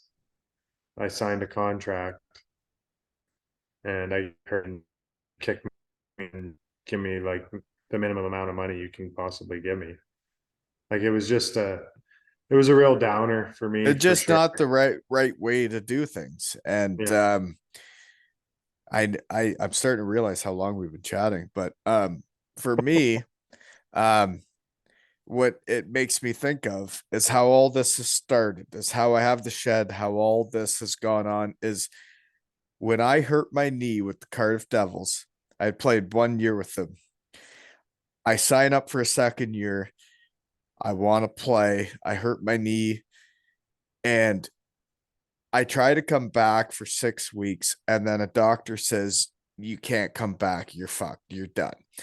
And yeah, the way they treated me, I have a meeting with the GM and say, like, I can't play hockey anymore. Like, I signed up to be a hockey player this year. I wanted to help the Cardiff Devils win. I don't know what to do. I have two little kids. I've signed up to do this and now I don't know how to help. And he's like, I'm not going to ask you to leave. You can stay here. And I don't know what I'm going to ask you to do, but we're going to try and get you to help the Cardiff Devils win. And I'm like, I'll do anything, anything. And now look at me 7, 8 years later, still waving the Cardiff Devils flag. It's because people treated me right, you know? yeah, yeah. That's different situations. That yeah, I would have been in this on the same boat as you if he was like, we need help I would have been all in on helping out because I liked all Exactly. those guys, Like right? just So treat people right. Yeah. Yeah. yeah. Well, I don't know. 3 hour episode. It's been a while since I've had one. Is Maybe it 3 hours? well, we're getting there. I don't know. Jeepers. You Um, gotta work tomorrow. So do I. what do you gotta do? Drive the tractor? No, we're planting's done. So Really? You're done in one day? What kind of operation you got here? Now what do you do tomorrow? it took 2 days. We had two planners going. We got some maintenance to do tomorrow. So Maintenance. get ready for the trip party here. Well, if you would have played in Aalborg, there was a couple dudes there that I thought were shed guys. Lossie Lawson.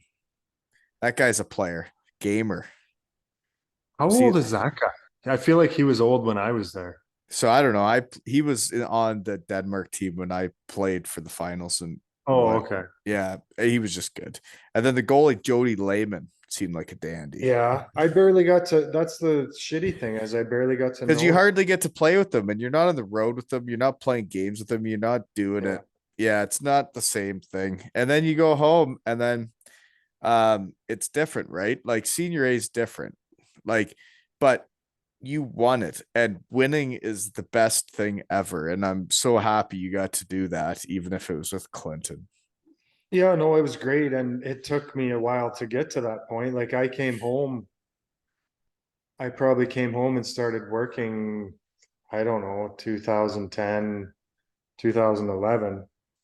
I didn't win till 2016 or 2017. So Right. it was a bit of it was a bit of a grind back here. We made it to the finals with Moncton my first year and lost to Port Elgin. So You guys went to the finals in Moncton, eh? With yeah. Cy and Hammy. Yeah, we had a good team that first year, and then everybody left after that first year, so Mm, it's hard to get back there. it is. Well, you know what's great getting back there is getting to see you again, sir. I agree. I don't think you know that like I really enjoyed our time together. Every time I got to go over and hang out with Jeremy, I was super excited. I thought you did things right. You played hockey hard. You also had fun off the ice. And everything we did was fun. Like whether it was we everything we did was fun. And I love all my time with you, and I haven't seen you nearly enough. You know? I agree 100%, Brent, and I feel like we're kind of the same that way. Is we both we both put everything we had into playing hockey and doing what we needed to do for the team, but at the same time, we did everything we needed to do to make sure everybody on the team felt comfortable and was having fun and there for the right reasons too. So What and that's what like I talk about what a shed guy is. You couldn't be more of a shed guy though, but like then I see that you're coaching the boys, now you're coaching the girls, and it's like me seeing the right people, the people I want teaching hockey